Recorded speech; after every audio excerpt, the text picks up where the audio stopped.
हाँ, चलिए recording on हो चुका है।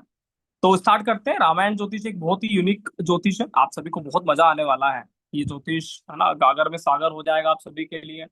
तो रामायण ज्योतिष क्या है?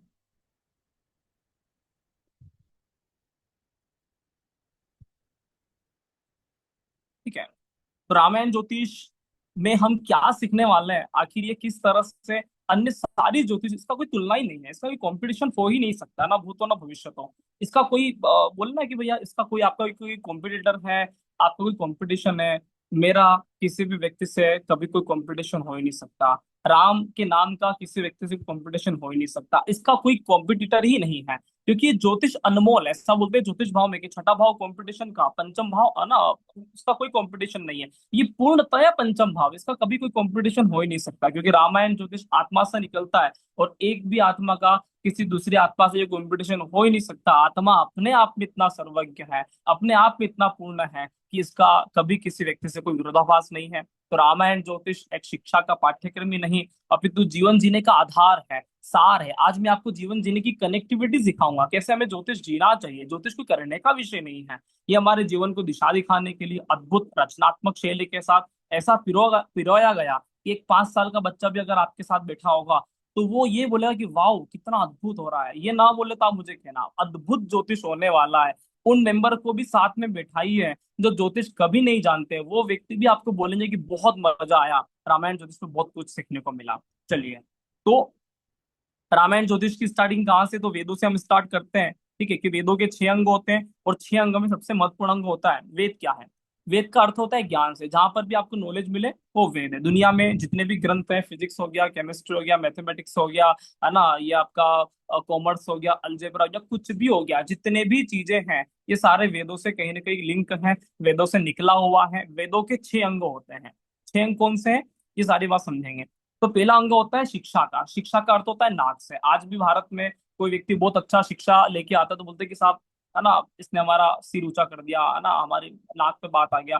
कोई गलत काम करके आ जाए, है ना, कोई व्यक्ति परिवार में पढ़ा लिखा ना हो तो क्या बोलते हैं, इस व्यक्ति ने हमारी नाक कटा दी। वो था ना सूर्यवंशम पिक्चर में अमिताभ बच्चन, बोलो नाक कटा दी साहब, समझ में आ रहा है कि नहीं आ रहा है, वो पढ़ता नहीं था। तो शिक्षा का अर्थ सीधे तौर पे व्यक्ति का नाक से लिया गया। आज भी व्यक्ति का, है ना, अगर कोई गलत काम करता है तो नाक कटने का हम डायलॉग मारते हैं। ये भी वेद से है। हिंदू सनातन संस्कृति कितनी गहराई से है, भाषाओं के साथ वैसे जुड़ा हुआ है। दूसरा होता है निरुक्त। निरुक्त का अर्थ होता है कान, है ना, हमें एक अच्छा सुनने की प्रक्रिया, अच्छी तरह से हम किसी भी चीज को सुने, श्रवण करें, हमारा गुणधर्म होना चाहिए। कई बार लड़ाइयाँ इसलिए भी होती है कि हम सही से सुन नहीं पाते हैं। सुनना बहुत बड़ी कला है, जो व्यक्ति अच्छे से सुन पाता है वो बहुत अच्छा वक्ता भी होता है। तो बहुत आवश्यक है कि हम अच्छे से सुने। ठीक है। तीसरा तीसरा होता है ज्योतिष। ये इंपॉर्टेंट है। ये इतना इंपॉर्टेंट क्यों है? क्योंकि ज्योतिष हमारे जीवन में नेत्र है। ऐसा वेद बोलता है कि वेदानाम चक्षु ज्योतिष, ज्योतिष से नेत्र की संज्ञा दी गई है। आज किसी भी किताब को पढ़ने के लिए, यहाँ तक आपने, आज मैं पीपीटी शेयर कर रहा हूँ तो प्रेजेंटेशन के लिए आप दुनिया को देखते हो, सूर्य है, चंद्रमा है, लोगों को देखने के लिए नेत्र की बहुत आवश्यकता है। और नेत्र को बोलते हैं ज्योतिष, जो बहुत अद्भुत कड़ी है। उसके बाद बात करते हैं व्याकरण। हमें बोलने का बहुत अच्छा ज्ञान होना चाहिए, है ना। आप तुलसीदास जी की रामायण देखो, बहुत अच्छे से व्याकरण के साथ लिखा हुआ है। तो हमारा ग्रामर बढ़िया होना चाहिए। ये वेदों की बात बता रहा हूँ। ठीक है। उसके बाद कल्प। कल्प को आप बोलते हैं, है ना, समय भी बोलते हैं कुछ जगह, कुछ इसको मंत्र वगैरह भी बोलते हैं, किस तरह से आपका कल्प होना चाहिए। इसको आप समय के रूप में ले सकते हैं। लोग बोलते हैं हमारे हाथ में क्या है, आपके हाथ में लिव इन प्रेजेंट मोमेंट। आपके हाथ में कि वर्तमान में कैसे जीना, छोड़िए ना यार पास्ट में क्या हुआ था, फ्यूचर में क्या है, इन सबको छोड़िए। आप वर्तमान में अभी ये 40 मिनट क्या करने वाले हो, ये आपके लिए बहुत महत्वपूर्ण है। लास्ट होता है वेदों का अंग छंद पात। कभी कभी ऐसा होता है जीवन में कि छंद का अर्थ होता है ना, पात का अर्थ होता है कितना चलना, कितना स्टेप लेते हो। कभी कभी आपको जीवन में कितना चलना है, कितना रुकना है, ये बहुत महत्वपूर्ण कड़ी हो जाता है। बहुत सारी बार लोगों को बात करना नहीं आता, लगातार बोलते रहते हैं, कब रुकना है, कब नहीं चलना है, ये बहुत आवश्यक कड़ी है। इसमें हम एक चीज को लेंगे, मतलब हम पूरे वेद को नहीं पढ़ रहे हैं, ध्यान देना। हमारा वेद तो बहुत गहरा है, इसकी तो कुछ बात ही नहीं कर सकते। हम इस वेद में एक चीज को ले रहे हैं, जो है ज्योतिष। इसकी तो बात ही नहीं कर, नो, इसकी बात ही नहीं कर रहे, हम एक ही चीज की बात कर रहे हैं, जो ज्योतिष है। और ज्योतिष इन सबसे इतना ज्यादा महत्वपूर्ण इसलिए है कि ये व्यक्ति की आंखें खोल देने का कार्य करता। अगर कोई एस्ट्रोलॉजर हुआ और भैया वो आंखें ही ना खोल सके किसी व्यक्ति का, उसको दिशा ही ना दे सके, तो भैया कौन से ज्योतिषी हुए? ज्योतिषी का अर्थ होता है कि वो आपके तीसरा नेत्र खोल दे, आपकी आंखें खोल दे, आप जो देख रहे हो और कोई योग्य गुरु आए और आपको बताए कि भैया देख, हमारी दृष्टि से देख, ऐसा दिखता है, तो ये बहुत मजे की बात है। और मैं आप सभी से, है ना, ज्योतिष यहाँ पे हम क्लास में शामिल हुए हैं, मैं आपको सिर्फ आपको नेत्र दृष्टि दूंगा, नेत्र आपके, मैं सिर्फ दृष्टि देने का कार्य करूंगा। मैं इतना विश्वास से बोलता हूँ, आपको ज्योतिष बहुत अच्छे से आता है, सिर्फ दिशा देने का कार्य रहेगा, आप बहुत अच्छे से चीजें कनेक्ट कर लोगे। चलिए, ज्योतिष में हमारा रामायण ज्योतिष क्यों इतना अलग है, इसकी भी महत्वता हम समझेंगे। उसके पहले ज्योतिष की महत्वता क्या है। तो देखो, ज्योतिष बहुत जरूरी है, हर व्यक्ति के लिए ज्योतिष पढ़ना बहुत जरूरी है। क्यों जरूरी है, कि क्या क्या बातें हमें ज्योतिष बताता है। पहली चीज, ये भाग्य की दृष्टि से कब किसका भाग्य खुलेगा, इसीलिए तो हम ज्योतिष में आते हैं कि भैया कब हमारा भाग्य खुलेगा। वैज्ञानिक दृष्टि से, है ना, वैज्ञानिक महत्वता ज्योतिष की बहुत गहरा है ना। तीसरा महत्वपूर्ण विषय है ज्योतिष को लेकर गणितीय दृष्टि से। आज हम जितने भी हम बोलते हैं कि भैया जीरो दिया मेरे भारत ने जीरो नहीं दिया, भारत ने बहुत कुछ दिया है, भारत ने नंबर दिए हैं। ऐसा बोलते हैं कि भैया आर्यभट्ट ने आके जीरो का खोज किया, उसके पहले भारत का ज्योतिष यही बोलता है कि दशानन, दशानन, 10 चेहरे थे।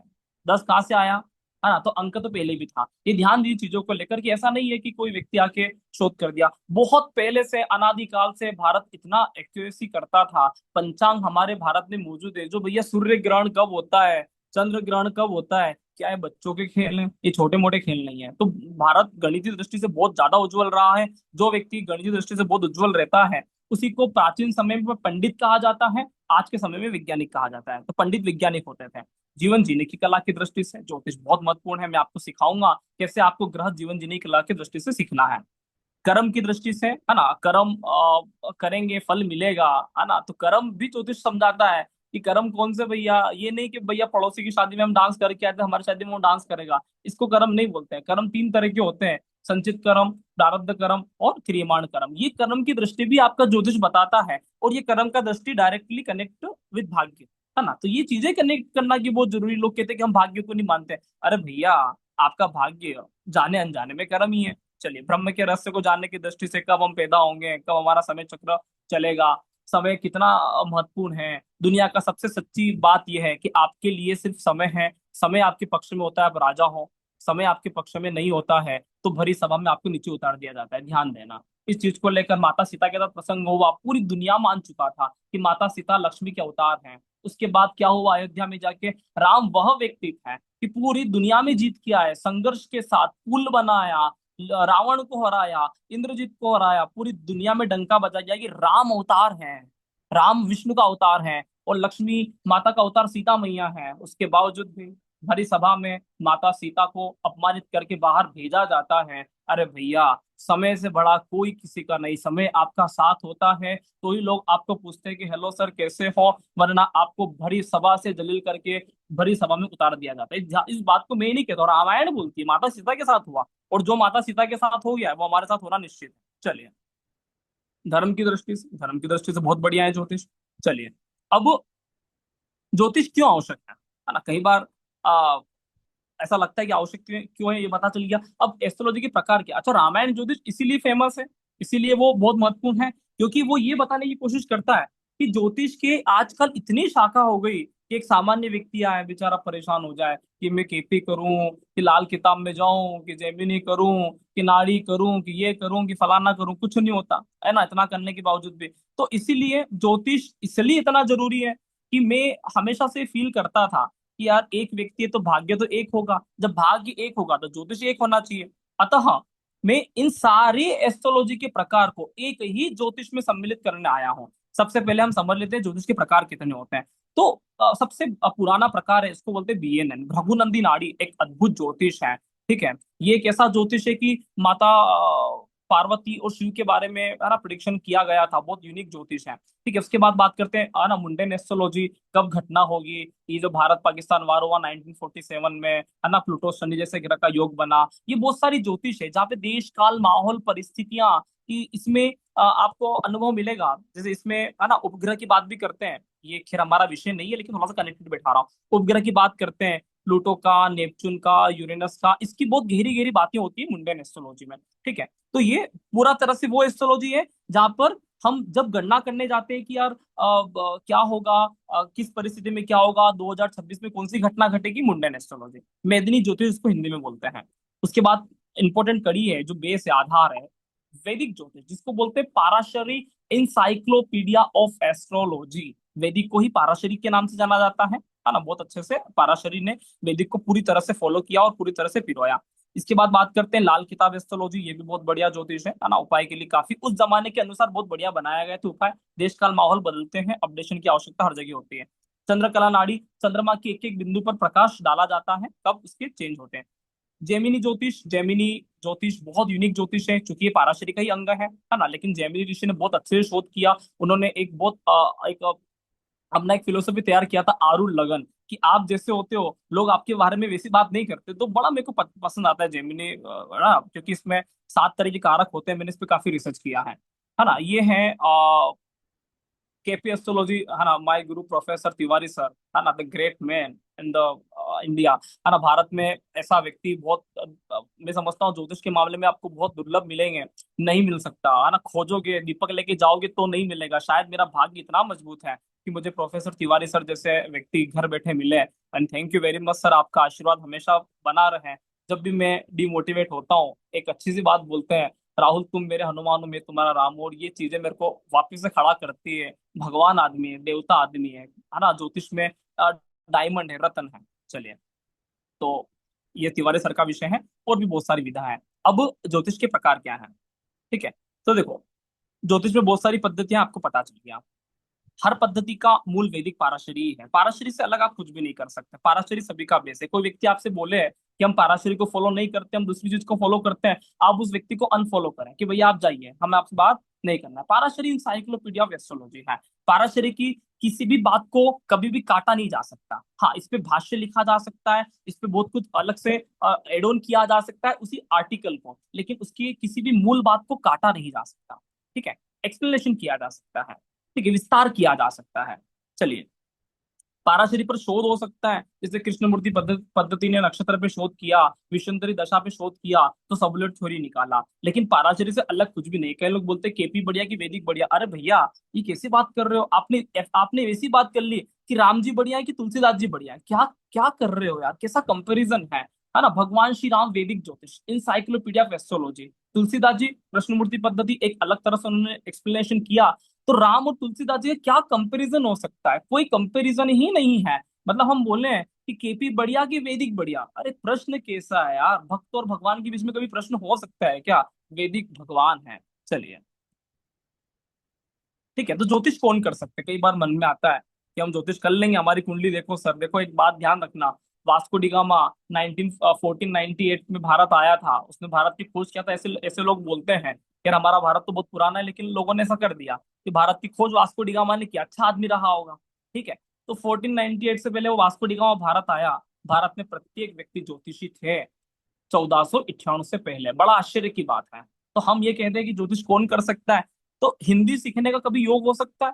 आज मैं हिंदी वाले स्टेट में रहता हूँ जहाँ पे हिंदी बहुत बढ़िया तरीके से बोलते हैं। क्या हिंदी सीखने का कोई योग है? कुछ भी योग नहीं है। मोबाइल चलाने का कोई योग है? कुछ भी योग नहीं है। तो ध्यान देना, क्षेत्रीय भाषा सीखने का कोई योग नहीं, हिंदी भाषा सीखने का कोई योग नहीं, भोजन करने का कोई योग नहीं, गाड़ी चलाने का कोई योग नहीं। ये अपने आप सीख ही लिया जाता है। जिस तरह से हम भाषा सीखते हैं, उसी तरह से ज्योतिष भी भगवान को समझने के लिए, स्वयं की आत्मा को समझने के लिए, भगवान तो बहुत ऊपर का विषय हो गया, स्वयं को जानने के लिए, स्वयं को जानने के लिए ज्योतिष आपके लिए बहुत ज्यादा जरूरी है। आप कितने ही ग्रंथ पढ़ लो, कितनी ही किताबें पढ़ लो, जब तक हम ज्योतिष नहीं पढ़ सकते हैं, जब तक हमें ज्योतिष नहीं आएगा, तब तक हम स्वयं की जानने की कला में एक चीज पीछे ही रहेंगे। अब चाहे आप रामायण पढ़िए, चाहे गीता पढ़िए, कुछ भी पढ़िए, और आपको ज्योतिष नहीं आता, आप एक कदम पीछे ही रहोगे। ज्योतिष आपके नेत्र हैं, आपके चक्षु खोलता है। आज आप ये 40 मिनट के सेशन पढ़ने के बाद अब आप रामायण पढ़ना, गीता पढ़ना, आपको बहुत मजा आएगा कि हमने बहुत कुछ अनुभव किया। ज्योतिष ज्ञान का भंडार है, भारत में बहुत पुरानी समय से चल रहा है। और ये एकमात्र ऐसा विषय है जिसमें पूरी दुनिया में भारत का व्यक्ति बोल सकता है कि भैया ये हमारा है, हमने पूरे वर्ल्ड में इसको इम्पोर्ट किया, एक्सपोर्ट किया है, और हम इस चीज पे गौरव करते हैं। अतुलनीय भारत, इसमें किसी भी देश का, किसी भी व्यक्ति का कोई हस्तक्षेप नहीं। यहाँ पर हमारे ऋषि मुनि गंगा किनारे, उज्जैन नदी शिप्रा किनारे, है ना, वाराणसी के घाट के किनारे, पुष्कर के घाट में बैठकर हमारे ऋषि मुनियों ने हमारे व्यक्तियों ने इन चीजों पे ऐसा शोध किया कि अभी तक कोई न कर पाया। तो ये शुद्ध रूपेण हमारा है। आज अमेरिका गर्व से बोल सकता है कि व्हाट्सएप हमारा है, फेसबुक हमारा है। हम गर्व से बोल सकते हैं कि ज्ञान भारत ने दिया, आध्यात्म भारत ने दिया, वेद भारत ने दिए, ग्रंथ भारत ने दिए, ज्योतिष भारत ने दिया। भारत इन चीजों में हमेशा the leader, the boss, the गुरु रहा है। शायद इसीलिए भारत को उस समय से गुरु प्रधान देश बोला जाता होगा। चलिए, अब हम ज्योतिष को है ना समझते हैं। 12 भाव 24 मिनट के अंदर समझेंगे। एक एक भाव को मैं 2-2 मिनट का है ना समय लूंगा, आपको बहुत मजा आएगा। प्रथम भाव से क्या देखते हैं, फिर इसके रेमेडीज बताऊंगा कि कैसे जो व्यक्ति एस्ट्रोलॉजर नहीं है वो भी कैसे रेमेडीज कर सकते हैं डे टू डे लाइफ में, कुछ करने की आवश्यकता नहीं। प्रथम भाव, जन्म कुंडली में प्रथम भाव यहाँ पे होता है। जहाँ पे 1 नंबर लिखा हुआ है वो प्रथम भाव है, जहाँ पे 2 नंबर लिखा हुआ है वो सेकंड हाउस है। तो मैं आप हाँ, सीधा एक्सप्लेन करता हूँ। प्रथम भाव से क्या देखा जाता है। प्रथम भाव से है ना जन्म कुंडली में लगन, उदय, शारीरिक स्वास्थ्य, सुख दुख, वर्तमान काल, है ना लिविंग प्रेजेंट मोमेंट। है ना, आप सारी बातें छोड़िए पास्ट पास्ट और फ्यूचर का। है ना, आप है ना वर्तमान में जिए। आत्मविश्वास, कौन कितना आपको सम्मान देगा, कितना आपका है ना आपके आत्म प्रकाश आपका बढ़ेगा, धैर्य, विवेक शक्ति आदि चीजें प्रथम भाव से देखा जाता है। प्रथम भाव में काल पुरुष कुंडली से ये जो 7 घोड़े वाला चित्र बता रखा है, ये 7 घोड़े वाला चित्र किसका है, भगवान श्री सूर्य का है, जिसको अपन क्या बोलते हैं ज्योतिष शास्त्र में, रामायण ज्योतिष में राम बोलते हैं। राम बोलते हैं, है ना। राम मतलब क्या, सप्तरंगा, 7 कलर है, बेजानी, हपी, नीला, है ना, विब्योर जिसको इंग्लिश में बोलते हैं, इंद्रधनुष। समझ में आ रहा है कि नहीं आ रहा है।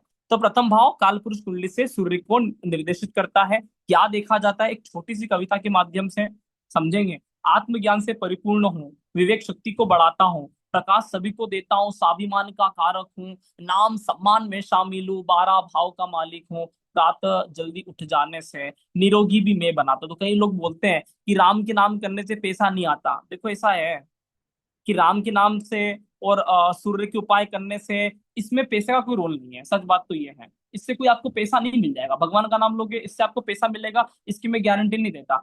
सूर्य और राम की पूजा करने से, सूर्य को फॉलो करने से, है ना, प्रथम भाव को आप अपडेट अच्छा रखोगे तो इससे आपका निरोगी काया, ये मैं नहीं बोलता हूँ, वेद बोलते हैं कि पहला सुख निरोगी काया। हमारा पहला सुख है, ये है कि आपकी आंखें सही हो, आपके कान सही हो, आपके नाक सही हो, आपका शरीर हष्ट पुष्ट हो, कोई बीमारी नहीं हो, पैसा आएगा तो आप भोग कर पाओ। तो शरीर तो होना चाहिए ना भैया। 90 साल की उम्र में आपको बोलते कि लाओ 2 करोड़ रुपए एंजॉय करो, दुबई में घूम के आओ, और दुबई घूमने जाओगे, बोले भैया क्या करें अब तो बुढ़ापे का शरीर है। 20 साल की उम्र में पैसा मिले आदमी जाएगा ना।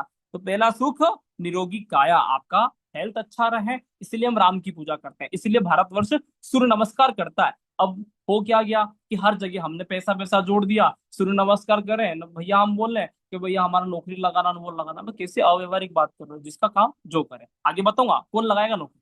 चलिए, सेकेंड हाउस, जन्म कुंडली में सेकंड हाउस क्या निर्देशित करता है। द्वितीय भाव किसी भी तरह से हमारे जन्म कुंडली में धन का, बैंक अकाउंट का, अब यहाँ पैसे की बात होगा, वाणी का, अमूल्य धन, जेवरात, केश कुटुंब, पारिवारिक शिक्षा, है ना। भारत पाकिस्तान आजाद हुआ था तो माना समय है ना 100-150 पंजाबी की फैमिली आ गई थी, है ना। यहाँ पे मालवा क्षेत्र है, कोई पंजाबी की भाषा नहीं बोलता लेकिन आए फैमिली, है ना। तो शुद्ध रूपेण पंजाबी की भाषा बोलते हैं, पंजाबी भाषा बोलते हैं, मजा आता है। मेरे कई सारे दोस्त रहे हैं, उनकी भाषा सुनने में मजा आता है ना। क्या पता मेरी बुराई कर रहे होंगे, भलाई कर रहे होंगे, लेकिन बढ़िया मस्त बोल देते बात, हमको कुछ समझ में आता ही नहीं था बचपन में। तो ये होता है पारिवारिक शिक्षा कि आपके घर में किस तरह की भाषा बोली जाती है, आप घर पे कैसी लैंग्वेज का यूज कर रहे हो, इसको बोलते हैं सेकेंड हाउस। और ये बहुत महत्वपूर्ण है ना। ये आपके जीवन का आधार बनता है। खाने पीने की चीजें, शौक, वाणी से धन कमाना, भाषण देने की कला, कथावाचक किस तरह के अंदाज से बोलते हो, किस तरह की भाषाएं आदि आपको सेकंड हाउस से देखा जाता है।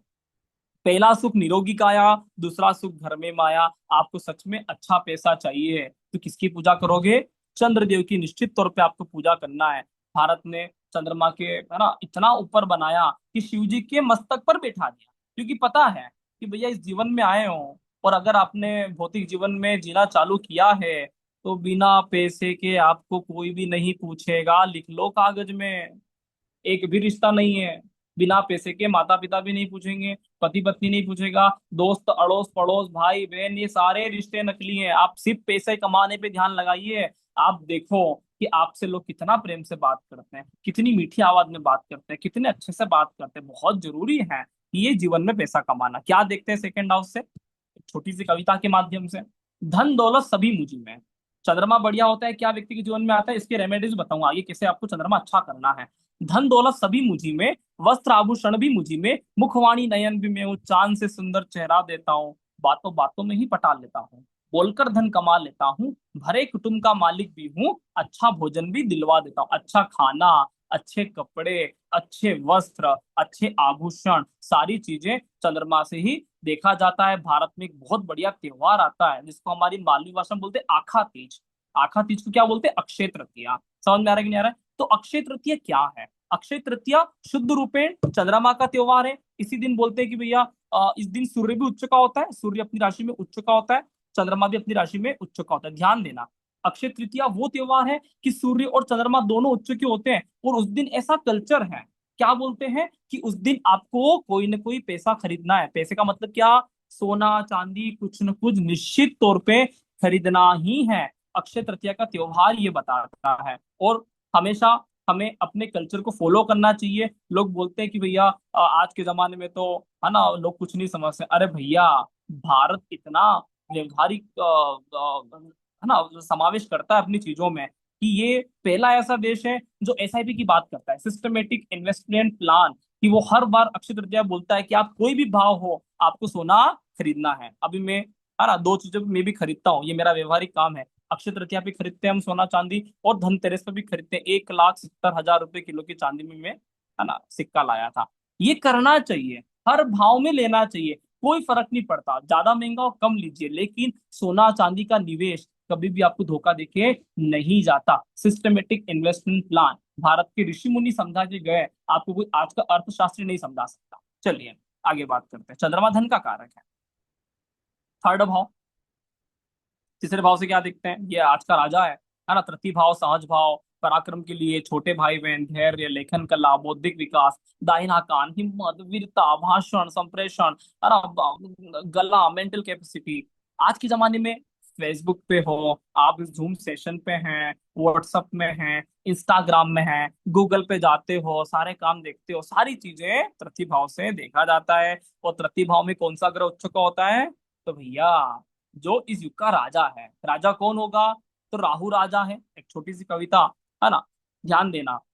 सारी माया का मूल में हूँ, मैं ही औचित्यन मन में हूँ, संचार प्रसारण भी करता हूँ। जैसे जैसे राहु का ग्रोथ बढ़ा तो भैया कबूतर जा जा जा चिट्ठियां भूल गए, मोबाइल आ गया है ना, अब पता नहीं क्या क्या इन्वेंशन कर रहा है विज्ञान। ठीक है, लेखन कला भी रखता हूँ, विस्तार अनंत ही मुझी में, मायावी दुनिया दिखाता हूँ, बैठे बिठाए सारे कार्य अपने दम पर करवाता हूँ, घर बैठे ही करवाता हूँ। राहु का इतना बड़ा है ना प्रभाव है कि आज ये ज्योतिष, आपको बड़ा आश्चर्य होगा कि आज से 50 साल पहले ज्योतिष इस तरह से नहीं हो सकता था। आप घर बैठे ज्ञान की प्राप्ति कर लो, ऐसा हो ही नहीं सकता। इसी बात को रामायण ज्योतिष बोलता है कि राहु को रावण बोला जाता है ना, रावण बड़ा ज्ञानी था।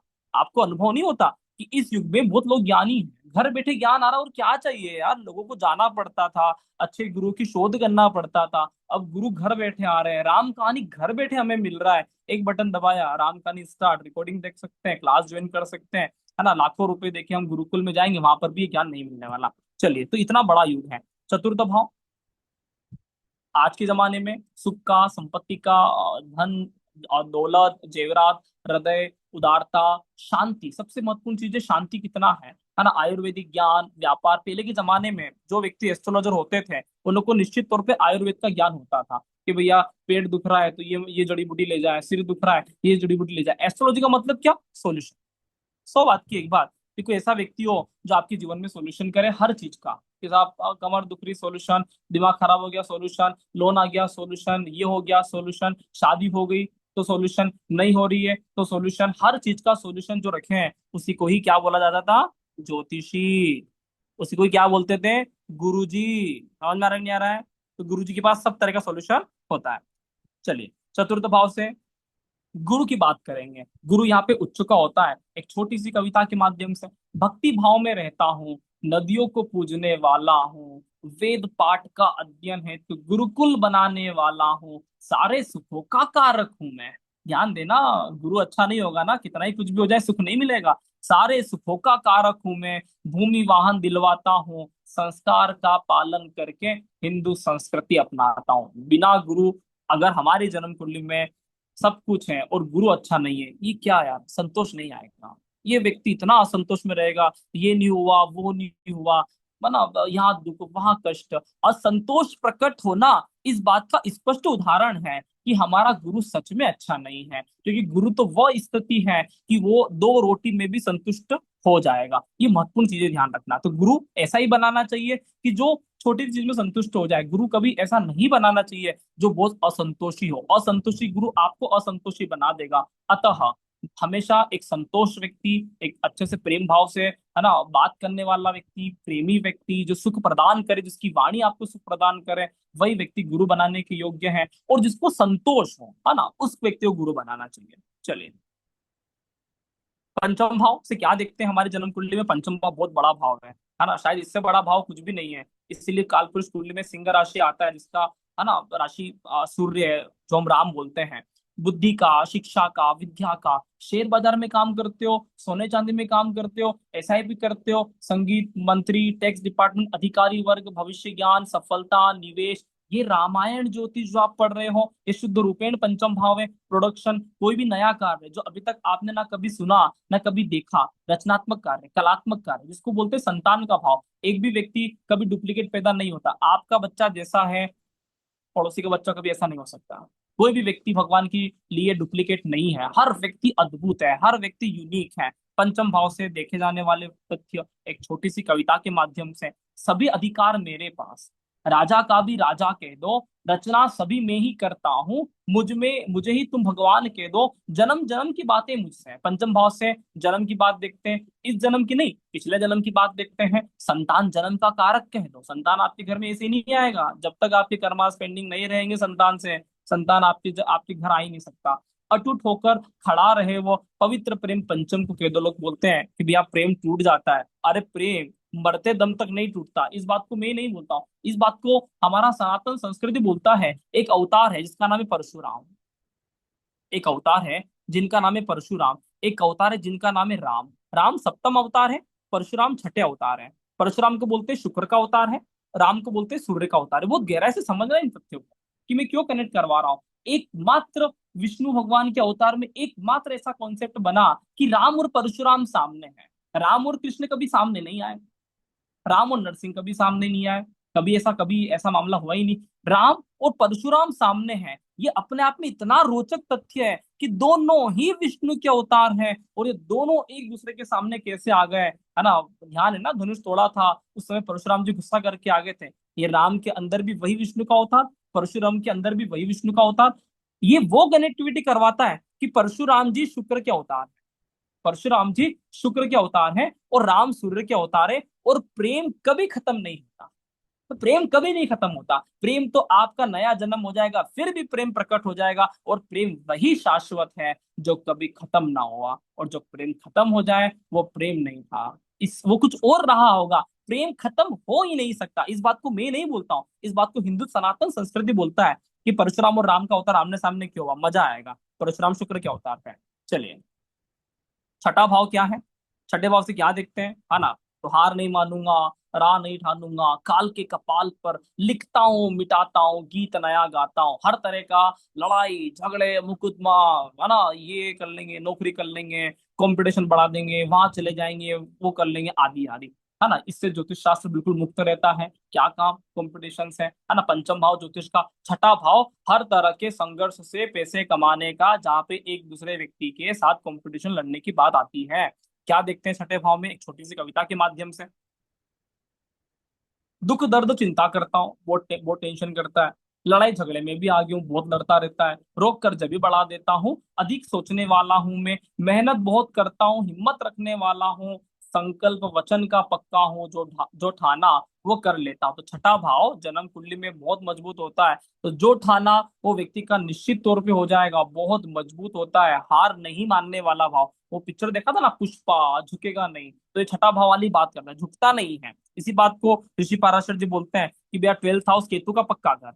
तो छठा भाव, sorry, छठा भाव राहु का पक्का घर। राहु का मतलब क्या, झुकेगा नहीं। राहु का मतलब क्या, रावण, रावण कभी झुका नहीं, झुका मरने के बाद झुका, बात अलग है ना। मृत्यु अवस्था में आ गया, पता है कि अब है ना हम मैच नहीं जीत सकते, तब जाके रावण झुका। हनुमान जी क्या है, झुक ही रहे, हनुमान जी के अंदर एक आदर्श कला थी कि हमेशा राम के लिए झुके ही रहते थे कि प्रभु आप बताइए क्या करना है। ये भक्त आदमी होते ही ऐसे हैं कि हमेशा अपने गुरु के लिए, हमेशा अपने प्रियजन के लिए झुके हुए ही मिलेंगे, सरेंडर करते हुए ही मिलेंगे। और हनुमान को राम मिल जाए फिर क्या कहना, बहुत अद्भुत हो जाए। चलिए, सप्तम भाव, ये हर तरह के सामाजिक व्यवस्था का भाव है। भारत के अंदर सामाजिक व्यवस्था अलग है, तो अफगानिस्तान के अंदर अलग है। ठीक है, सप्तम भाव हर तरह की सामाजिक व्यवस्थाएं, पति पत्नी, contract, private part of the body, legal, है ना, हर तरह की न्याय की बात करता है। हर देश का न्याय अलग हो सकता है। ठीक है, सप्तम भाव में शनि उच्च का होता है। क्या होता है सप्तम भाव से? हृदय की इच्छा से भरा हुआ, काम वासना का कारण, भोग विलास सभी मुझी में, दूसरों के अधीन रह गया हूं। दिक्कत ये है, सप्तम भाव मतलब क्या, कि दूसरों के अधीन रहकर चलना, खुद का कुछ भी नहीं है ना।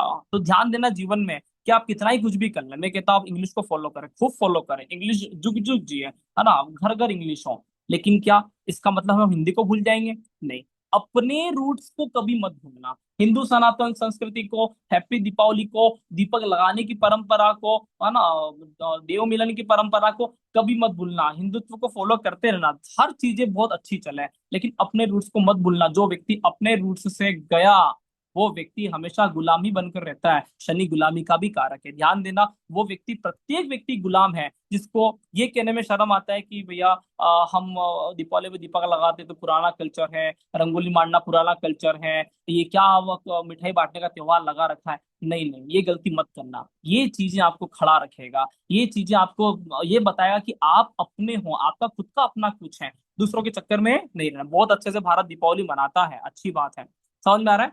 तो दूसरों के अधीन रह गया हूँ, व्यापार यात्रा का भी कारक हूँ, मेला बाजार का भी कारक हूँ, नित्य कर्म करने वालों को धन दौलत से भरने आया हूँ। तो सप्तम भाव, रेगुलर कर्म करोगे, मेहनत करोगे, आपको पैसा मिलेगा। 100 बात की एक बात, पैसा किसको मिलता है? जो व्यक्ति रोज काम करता है। जिसने काम छोड़ा उसको पैसा नहीं मिलेगा, इसलिए प्रैक्टिस आवश्यक है। अभी ना बोलती ना, बीसीसीआई बोलती है विराट कोहली को कि जाओ प्रैक्टिस सेशन में आपको खेलना है ना, घरेलू मैच खेलना है, अपने अंतर्राष्ट्रीय क्रिकेट संन्यास ले लिया, नहीं खेलोगे आपका प्रैक्टिस उस तरह से नहीं रहेगा। बहुत आवश्यक है कि ज्योतिष में भी आपको, है ना, हम बोलते हैं ना कि हम सर 8 साल हो गए ज्योतिष में, 10 साल हो गए हमको कुछ नहीं आया, प्रैक्टिस नहीं किया ना, नहीं करा प्रैक्टिस, नहीं आएगा। रेगुलर प्रैक्टिस करो। एक दिन गाड़ी चला दिया, आपको 2 महीने गाड़ी चला के सीख गए, फिर आप बोलो कि मैंने 2 साल तक गाड़ी नहीं चलाया, हो जाएगा? नहीं आएगा। अतः रेगुलर प्रैक्टिस की आवश्यकता है। रामायण ज्योतिष आपको प्रैक्टिस प्लेटफॉर्म इसीलिए प्रोवाइड करवाता है, निःशुल्क लाइफ टाइम के लिए। ये बहुत अलग कॉन्सेप्ट है उसका। पिछले 8 सालों से मैं ज्योतिष पढ़ा रहा हूँ, और 8 सालों वाले मेंबर्स भी हमारे साथ कनेक्ट हैं।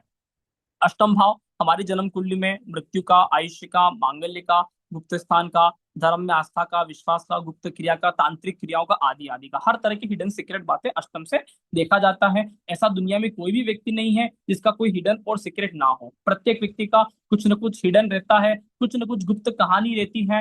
हनुमान जी की गुप्त कहानी थी, वहां वो चले गए, है ना, आपने एक अनुभव किया होगा। इसको अष्टम भाव को बोलते हैं पाताल लोक। क्या बोलते हैं? पाताल लोक। रामायण में प्रसंग आता है कि राम और लक्ष्मण को, है ना, अहिरावण के पाताल लोक में ले जाया गया किडनैप करके। तो वहां पे हनुमान जी भी गए। हनुमान जी गए तो मालूम पड़ा कि भैया हनुमान जी का पुत्र भी है।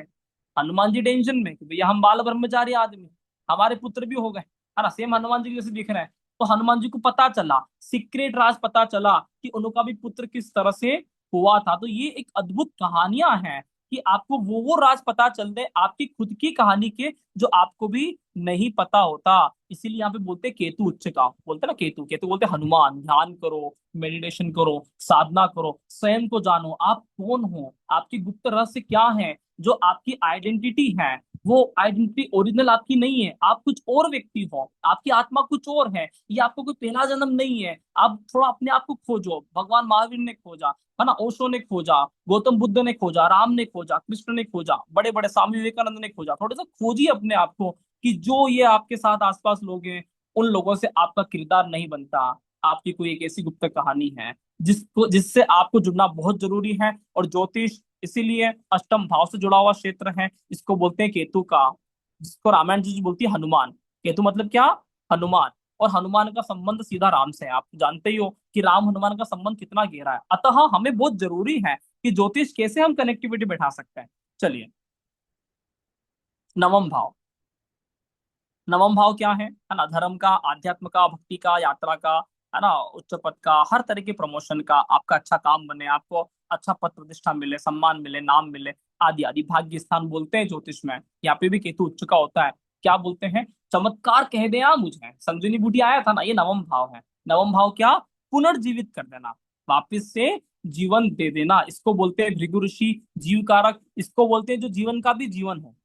पंचम भाव दोनों जीव कारक है, ये भी आपके जीव कारक, ये भी आपका जीव कारक, ये भी लगन। इसलिए बोलते हैं धर्म त्रिकोण बहुत महत्वपूर्ण है, क्योंकि जीवन देता है। हनुमान जी ने जीवन दिया था लक्ष्मण को, ध्यान देना, चमत्कार कह देना मुझे, योग्य गुरु से मिलाता हूँ, बदलाव करना नीति मेरी, धार्मिक बहुत बनाता हूँ, शिक्षा ज्ञान सब मुझ में ही, भाग्य भी लिख देता हूँ, बड़े कार्य सब मुझसे ही, उच्च पदवी भी दिलवा देता हूँ। अतः हमारे ऊपर गुरु का आशीर्वाद रहेगा, केतु का आशीर्वाद रहेगा, निश्चित तौर पे आप उस शिखर पर जाओगे कि कोई कोई तुलना, कोई कंपटीशन कोई हो ही नहीं सकता। तो मैं समझता हूँ कि रामायण ज्योतिष पे अगर उस शिखर पे जाएगा तो राम का आशीर्वाद निश्चित तौर पे होना ही है, कि वो ज्योतिष वहां तक जाए, कि हम भारतवर्ष में एक ऐसी कहानी सुनाए रामायण ज्योतिष के माध्यम से, कि रामायण ज्योतिष जीवन जीने की कला है। आप 100 दिन की ज्योतिष क्लास में आओगे, आपको एक एक लेक्चर में रामायण से पिरोता हुआ मैं पाठ पढ़ाऊंगा, चाहे वो विदेश यात्रा हो, चाहे वो मैरिज हो, चाहे वो संतान हो, चाहे वो करियर हो, हर चीजों में आपका रामायण ज्योतिष कनेक्टिविटी रहेगा। अभी भी मैं आपको एक समझाने वाला हूँ कि कैसे जीवन जीने की कला से जोड़ना है।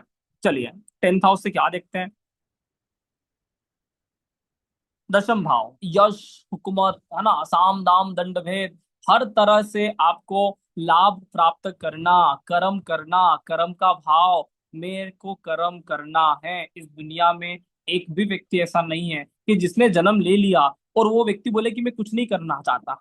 ऐसा एक भी व्यक्ति नहीं है, कुछ नहीं करेगा तो पंचायती करेगा, इधर की बातें उधर करेगा, यहाँ की बातें वहां करेगा, लड़े झगड़े में शामिल होगा, दोस्तों के साथ घूमने फिरने जाएगा। आदमी अगर जन्म लिया है तो कुछ तो करेगा। दशम भाव क्या कहता है ना, कर्म कैसा होना चाहिए। तो दशम भाव हमारी जन्म कुंडली में, आकाश जैसा विराट हूं मैं, कर्म करना है मेरी नीति, मान सम्मान का अधिकारी, देता हूं खूब प्रसिद्धि, दमखम संघर्ष दिखाता हूं, लड़ना एकमात्र मेरी प्रीति, कर्म पथ की या वीर भूमि में जीत जाना यही है रीति। ये दशम भाव किसने किसने देखा, राम ने जो भीषण युद्ध किया, आज भी लोग याद करते हैं। राम का सफर अयोध्या में याद नहीं करते, राम का सफर याद करते कितना व्यक्ति ने फाइट किया, ये व्यक्ति वनवास गया, कोई लोग नहीं थे, टीम बनाया, इतने बड़ा व्यक्ति को उसने मार भगाया, पूरी खानदान को खत्म कर दिया, है ना, जो लोगों को परेशान कर रहा था। राम की पूजा इसलिए किया जाता है।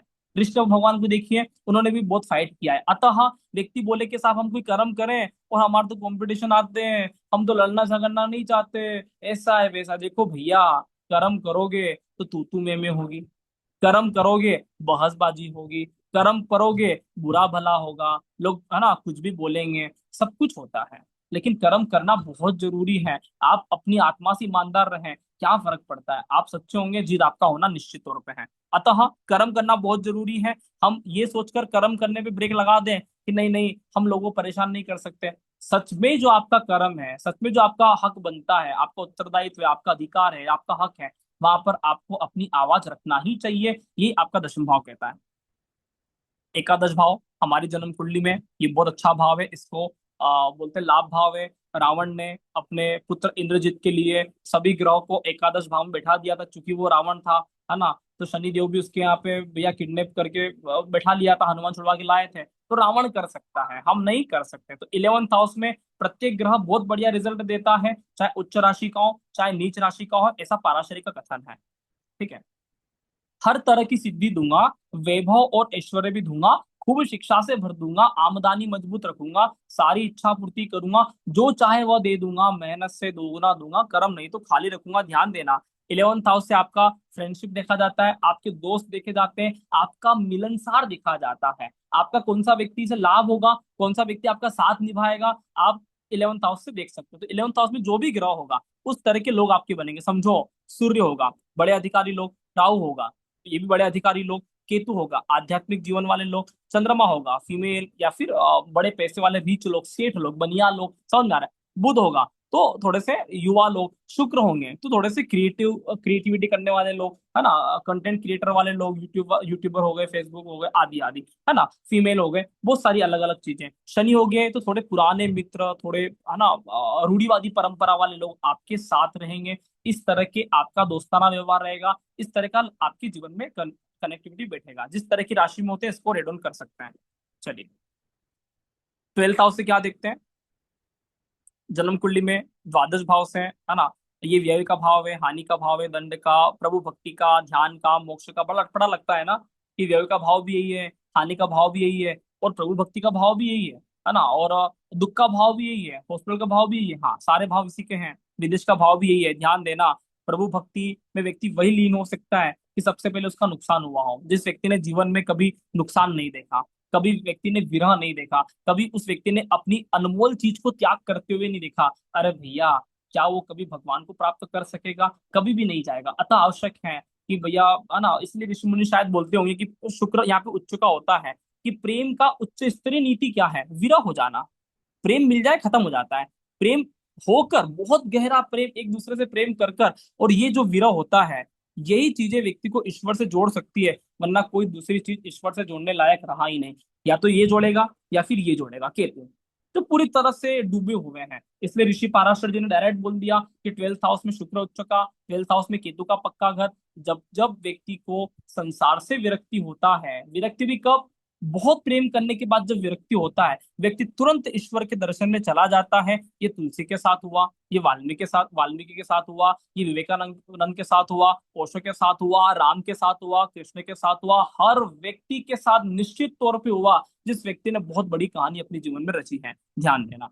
खर्च करना मेरा कार्य, विदेश भी पहुंचाता हूँ, करके मोहभंग दुनिया का आध्यात्मिक भी बनाता हूँ, भौतिक माया से भी भरा हुआ, अनंत खजाने का भी कारक हूँ, और समुद्र जितना विशाल हूं मैं, सबकी प्यास भी मिटाता हूँ। समझ में आ रहा है? चलिए, अब रामायण ज्योतिष आपको यहाँ पे बहुत कुछ सिखाता है। ठीक है, रामायण ज्योतिष के, रामायण में थोड़ा सा कनेक्ट बिठा देता हूँ मैं, है ना। भगवान श्री राम के चार भाई थे। ये चार भाई, है ना, अभी मैंने रंगोली दीपावली भी इसका ही बनाया था, है ना, शौक शौक में ऐसे मजे लेते हुए। ठीक है, तो क्रिएटिविटी कर लेता हूँ थोड़ा बहुत। ठीक है, तो भगवान श्री राम, लक्ष्मण, भरत और शत्रुघ्न, ये चार भाई थे। ये चार भाई नहीं है, ये चार भाई रामायण ज्योतिष की मूल कड़ी है। ये चार केंद्र स्थान है, जिसको ऋषि मुनि ने कहा है कि भैया केंद्र भाव बहुत मजबूत होना चाहिए, तो सारे काम बहुत मजबूत होते हैं। अब ये चारों भाई क्या हमें निर्देशित करते हैं, थोड़ा थोड़ा समझ लेते हैं, है ना। राम हमें निर्देशित करता है कि धर्म कैसा करना चाहिए। राम से हम देख सकते हैं धर्म की बात, लक्ष्मण से हम देख सकते हैं कर्म की बात, है ना, शत्रुघ्न से हम देख सकते हैं काम की बात, और भरत से हम देख सकते हैं मोक्ष की बात। ये चार भाई चार त्रिकोण को इंडिकेट करते हैं। धर्म, अर्थ, काम और मोक्ष किस तरह से व्यक्ति के जीवन में रहना चाहिए, थोड़ा सा मैं आपको कॉन्सेप्ट क्लियर करवाता हूँ कैसे ये चार भाई है। राम जी से अगर हम बहुत गहराई से हम अनुभव करेंगे कि हम भगवान राम को फॉलो करते हैं, भगवान राम से आपको एक ही बात सीखने को मिलता है, और वो ये है कि धर्म, धर्म के मार्ग पे चलना। लक्ष्मण, ये नीति विरुद्ध है, इस समय ब्रह्मास्त्र का प्रयोग नहीं नहीं करना चाहिए, संध्या हो गया तो हम युद्ध नहीं करेंगे। राम जी ने प्रत्येक जगह धर्म का पालन किया। जब भरत आया कि भैया अब पिताजी तो नहीं रहे हैं, राजा दशरथ चले गए राम की विरह में, है ना, क्या विरह रहा होगा कि भगवान की विरह में एक्सपायर हुए हैं। ठीक है, तो जब राजा दशरथ नहीं रहे तो भरत आए, एक काम करता हूँ, पिता का वचन मैं निभाता हूँ। तो राम जी एक बात करते हैं कि भरत, धर्म व्यापार नहीं होता, धर्म व्यापार नहीं होता है। समझ में आ रहा है? तो राम शुद्ध रूपेण धर्म की बात करता है, और किसी भी तरह के धर्म के कार्य में व्यापार नहीं हो सकता। अतः रामायण ज्योतिष कभी भी ये बात नहीं करता कि भैया आपको रिपीट नहीं मिलेगा, मैं जब तक पढ़ूंगा रिपीट मिल जाता है गुरु दक्षिणा में, कोई टेंशन नहीं है। मैं नहीं बोल सकता हूँ सामने वाले को, कैसे बोलूंगा मैं, किस मुंह से बोलूंगा, आप ध्यान दीजिए। अतः धर्म व्यापार हो ही नहीं सकता, इसमें बिजनेस किया ही नहीं जा सकता। धर्म के आड़ में बिजनेस करना है, मैं सच बताऊं, आप कोई दूसरा काम कर लो, लेकिन इन इन चीजों को छोड़ दो, धर्म वाली चीजों को छोड़ दीजिए। ये व्यापार वाला सिस्टम नहीं है। यहाँ पे आपको गुरुत्व वाली भावना, प्रेम भावना, और एक ऐसी भावना क्रिएट करना पड़ेगा कि सच में ये चीजें धर्म से कनेक्ट हो। चलिए, मोक्ष क्या है, भरत क्या है? भरत मोक्ष का कारक है। कैसे मोक्ष का कारक है? त्याग, भारतीय संस्कृति में त्याग बहुत बताते हैं ना, ऐसा लोग बोलते हैं हिंदू धर्म की त्याग करना चाहिए। देखो ध्यान देना, भरत वो व्यक्ति है जो राजा था, 14 साल के लिए राजा बन गए भैया भरत, ऐसे तो जीवन भर के लिए बन गए थे। राम जी ने कहा कि काम करते हैं कि 14 साल तक तुम राज करो, अयोध्या को संभालो, उसके बाद मैं आ जाऊंगा। भरत वो व्यक्ति है कि राज पूरा मिल गया, किसी का कोई आपत्ति नहीं है। हर व्यक्ति ये चाहता था कि भरत राजा बन जाए, वहां पे गुरु गुरु सब लोगों ने कह दिया कि राम की जगह भरत राजा बन जाए, भरत राजा नहीं बना। ये त्याग है। इसको बोलते हैं मोक्ष है। ये बात हनुमान चालीसा में तुलसीदास जी बताते हैं कि तुम मम प्रिय भरतसम भाई। हम बोलते हैं ना केतु मोक्ष का कारक है। सिर्फ केतु ही मोक्ष का कारक नहीं है, मतलब सिर्फ हनुमान ही मोक्ष का कारक नहीं है। केतु को बोलते हैं हनुमान, आगे कनेक्टिविटी करूंगा।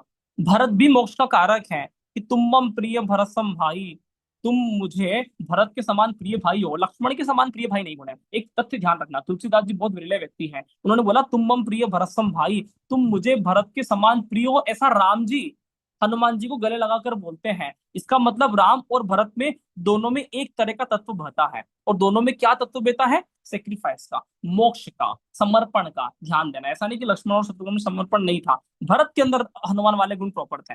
चलिए, है ना। तो एक छोटी सी कविता, इसके माध्यम से हम समझ सकते हैं कि कैसा हमारा दीपावली हो, कैसा हमारा रामायण हो, है ना। तो जहाँ पुरुष में मर्यादा हो, जहाँ नारी में पवित्रता हो, वहाँ समर्पण भरत सा होगा। लोग बोलते हैं ना कि भरत जैसा भाई नहीं मिल रहा है, राम जैसा भाई बन जाओ भैया, राम बन जाओ। जहाँ समर्पण भरत सा होगा, वहाँ लक्ष्मण सुरक्षा हो। जहाँ राम प्रकट होगा, वहाँ हनुमान का ना हो। जहाँ मात कौशल्या हो, वहाँ राम जन्मता हो। जा पिता हो दशरथ सा, वहां चारों धाम स्वत ही हो। दशरथ जैसा पिता बनना बहुत जरूरी है, चारों भाई सदा प्रकट हो जाएंगे। जहाँ त्याग समर्पण होगा, पुनः राम का ना हो। आज भारत राम को मनाता है, मेरे को बड़ा आश्चर्य होता है कि राम आएंगे और दीपावली मनाएंगे। मैं बड़ा, है ना, अभी एक रिपोर्ट देख रहा था मैं कि सबसे ज्यादा विश्व में एयर खराब दिल्ली का हो गया।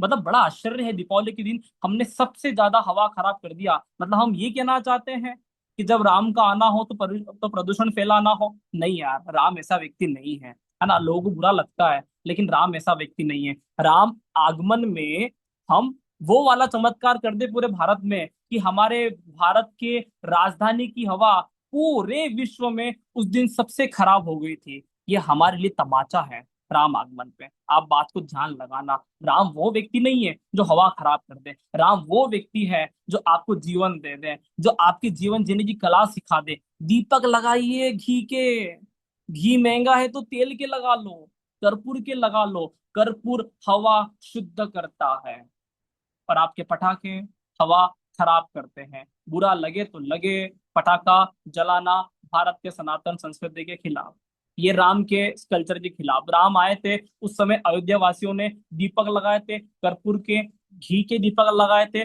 जब भी घी का दीपक लगाते हो, कर्पूर के दीपक लगाते हो, हवा शुद्ध करने के लिए सनातन आपको दीपक लगाने की प्रेरणा दिया था। और देखो भारत के विरले लोगों, है ना, हवा अशुद्ध करने के लिए हमने बम फोड़ने की परंपरा लगा लिया। ध्यान देना, ज्योतिष जीवन जीने की कला में है। आपका राम तो बहुत अच्छा आदमी है, लेकिन क्या हम राम के देश में रहने वाले अच्छे आदमी है? इस बात को स्वयं से पूछना बहुत जरूरी है।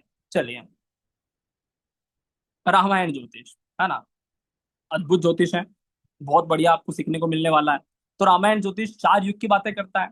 आपको मैं 4 युग के दर्शन कराऊंगा, बैठे बिठाए आपको पूरे यूनिवर्स में घुमा दूंगा। सतयुग, त्रेता युग, द्वापर युग, है ना, और कलयुग। 4 युग में 4 तरह के ग्रह होते हैं, और ये ग्रह वही हैं जो सूर्य की परिक्रमा नहीं लगाते। सतयुग को बोलते हैं केतु वाला युग, केतु का मतलब होता है चोटी वाला युग। त्रेता युग को बोलते हैं सूर्य वाला युग, त्रेता युग में राम जी आए थे, राम सूर्य के अवतार हैं। द्वापर युग को बोलते हैं चंद्रमा का युग, कृष्ण द्वापर युग में आए थे, कृष्ण चंद्रमा के सभी 16 कलाओं को जानते थे। कलयुग है राहु वाला युग, राहु को बोलते हैं रावण का युग है। ध्यान देना, केतु को हनुमान बोला जाता है, सूर्य को राम बोला जाता है, चंद्रमा को माता सीता बोला जाता है, और कलयुग रावण का युग है। और निश्चित तौर पे रावण आ चुके हैं, राम आने की बात करते हैं, ठीक बात है ना। हम हर वो परंपरा को अप्लाई करते हैं जो नीति विरुद्ध है, जो नीति विरुद्ध है वो चीजें लोग सबसे पहले अप्लाई करते हैं। बोले आजकल तो सब ऐसे ही चलता है, आपके कहने से चलता है ना, आपके कहने से हो जाएगा। ध्यान देना चीजों को लेकर। ये जो कलयुग है, ये जो रावण का युग है, ये जो राहु का युग है, इसमें इतना ज्यादा व्यक्ति का नीति, राहु अनीति है, राहु क्या है? अनीति का कारक है। व्यक्ति नीति पे नहीं चलता, कोई व्यक्ति नहीं चल रहा है यार। भारत के बड़े व्यक्ति से, उच्च स्तरीय व्यक्ति से लेकर छोटे से छोटा व्यक्ति, कोई भी व्यक्ति शुद्ध रूप में नीति से नहीं चलता है। छोटी सी बात समझाने जाए, घर का बड़ा बुजुर्ग, उसको 4 बातें सुनाने में आदमी बिल्कुल संकोच नहीं कर रहा है। अरे राम को देखो, माता कैकेयी ने कहा कि वनवास मिलेगा, बस मैया इतनी सी बात है, कोई टेंशन नहीं है। आज कुछ बोल दें तो बहस बाजी, अनर्गल, वाद विवाद, क्या हो गया यार? हाँ, क्या क्या हो रहा है? ये ध्यान दीजिएगा कि युग परिवर्तन कैसी स्थिति क्रिएट करता है। और ये राहु का युग है, ये मायावी युग है। यहाँ पे लोग, है ना, बोलते हैं ना कि राहु छठे भाव को एक्टिवेट करता है। और केतु 12वें भाव को एक्टिवेट करता है। केतु मतलब 12वां भाव, 12वां भाव मतलब परमात्मा का। छठा भाव मतलब क्या? रावण का। आज आदमी के पास जेब में 10 लाख रुपए नहीं है, 50 लाख का मकान बना के बैठ रहे हो, ये कैसे आदमी हो यार? छठा भाव लोन का हो गया ना। छठा भाव लोन का, कर्ज का। पूरी आधी दुनिया लोन कर्ज से परेशान है। मुझे एक बात बताओ कि जब जीवन में इतना लोन कर्जा रहेगा तो क्या आप प्रभु भक्ति में कब समय निकाल पाओगे? पागल आदमी हो। लोन कर्ज लेना जरूरी है। आज हर जगह गाड़ी पे लोन, बैंक पे लोन, मकान पे लोन, पर्सनल लोन, ये लोन, फलाना लोन, ढूंढा लोन, क्या हो गया? इतना लोन लेकर चलोगे तो ये मेरे से लिख कर ले जाओ कि आप कभी भी केतु हनुमान को प्राप्त करने का आपको समय ही नहीं मिलेगा। आत्मा परमात्मा क्या होती है? समय ही नहीं मिलेगा। इतना लोन चला लो, अतः नुकसान है। लोन ना लो, कभी भी नहीं लेना चाहिए। निश्चित तौर पे नहीं लेना चाहिए। ध्यान दीजिए, ये लोन लेना, आप एक चीज का अनुभव करो, मेरी बात को फॉलो मत करना, है ना? अतीत से सीखना।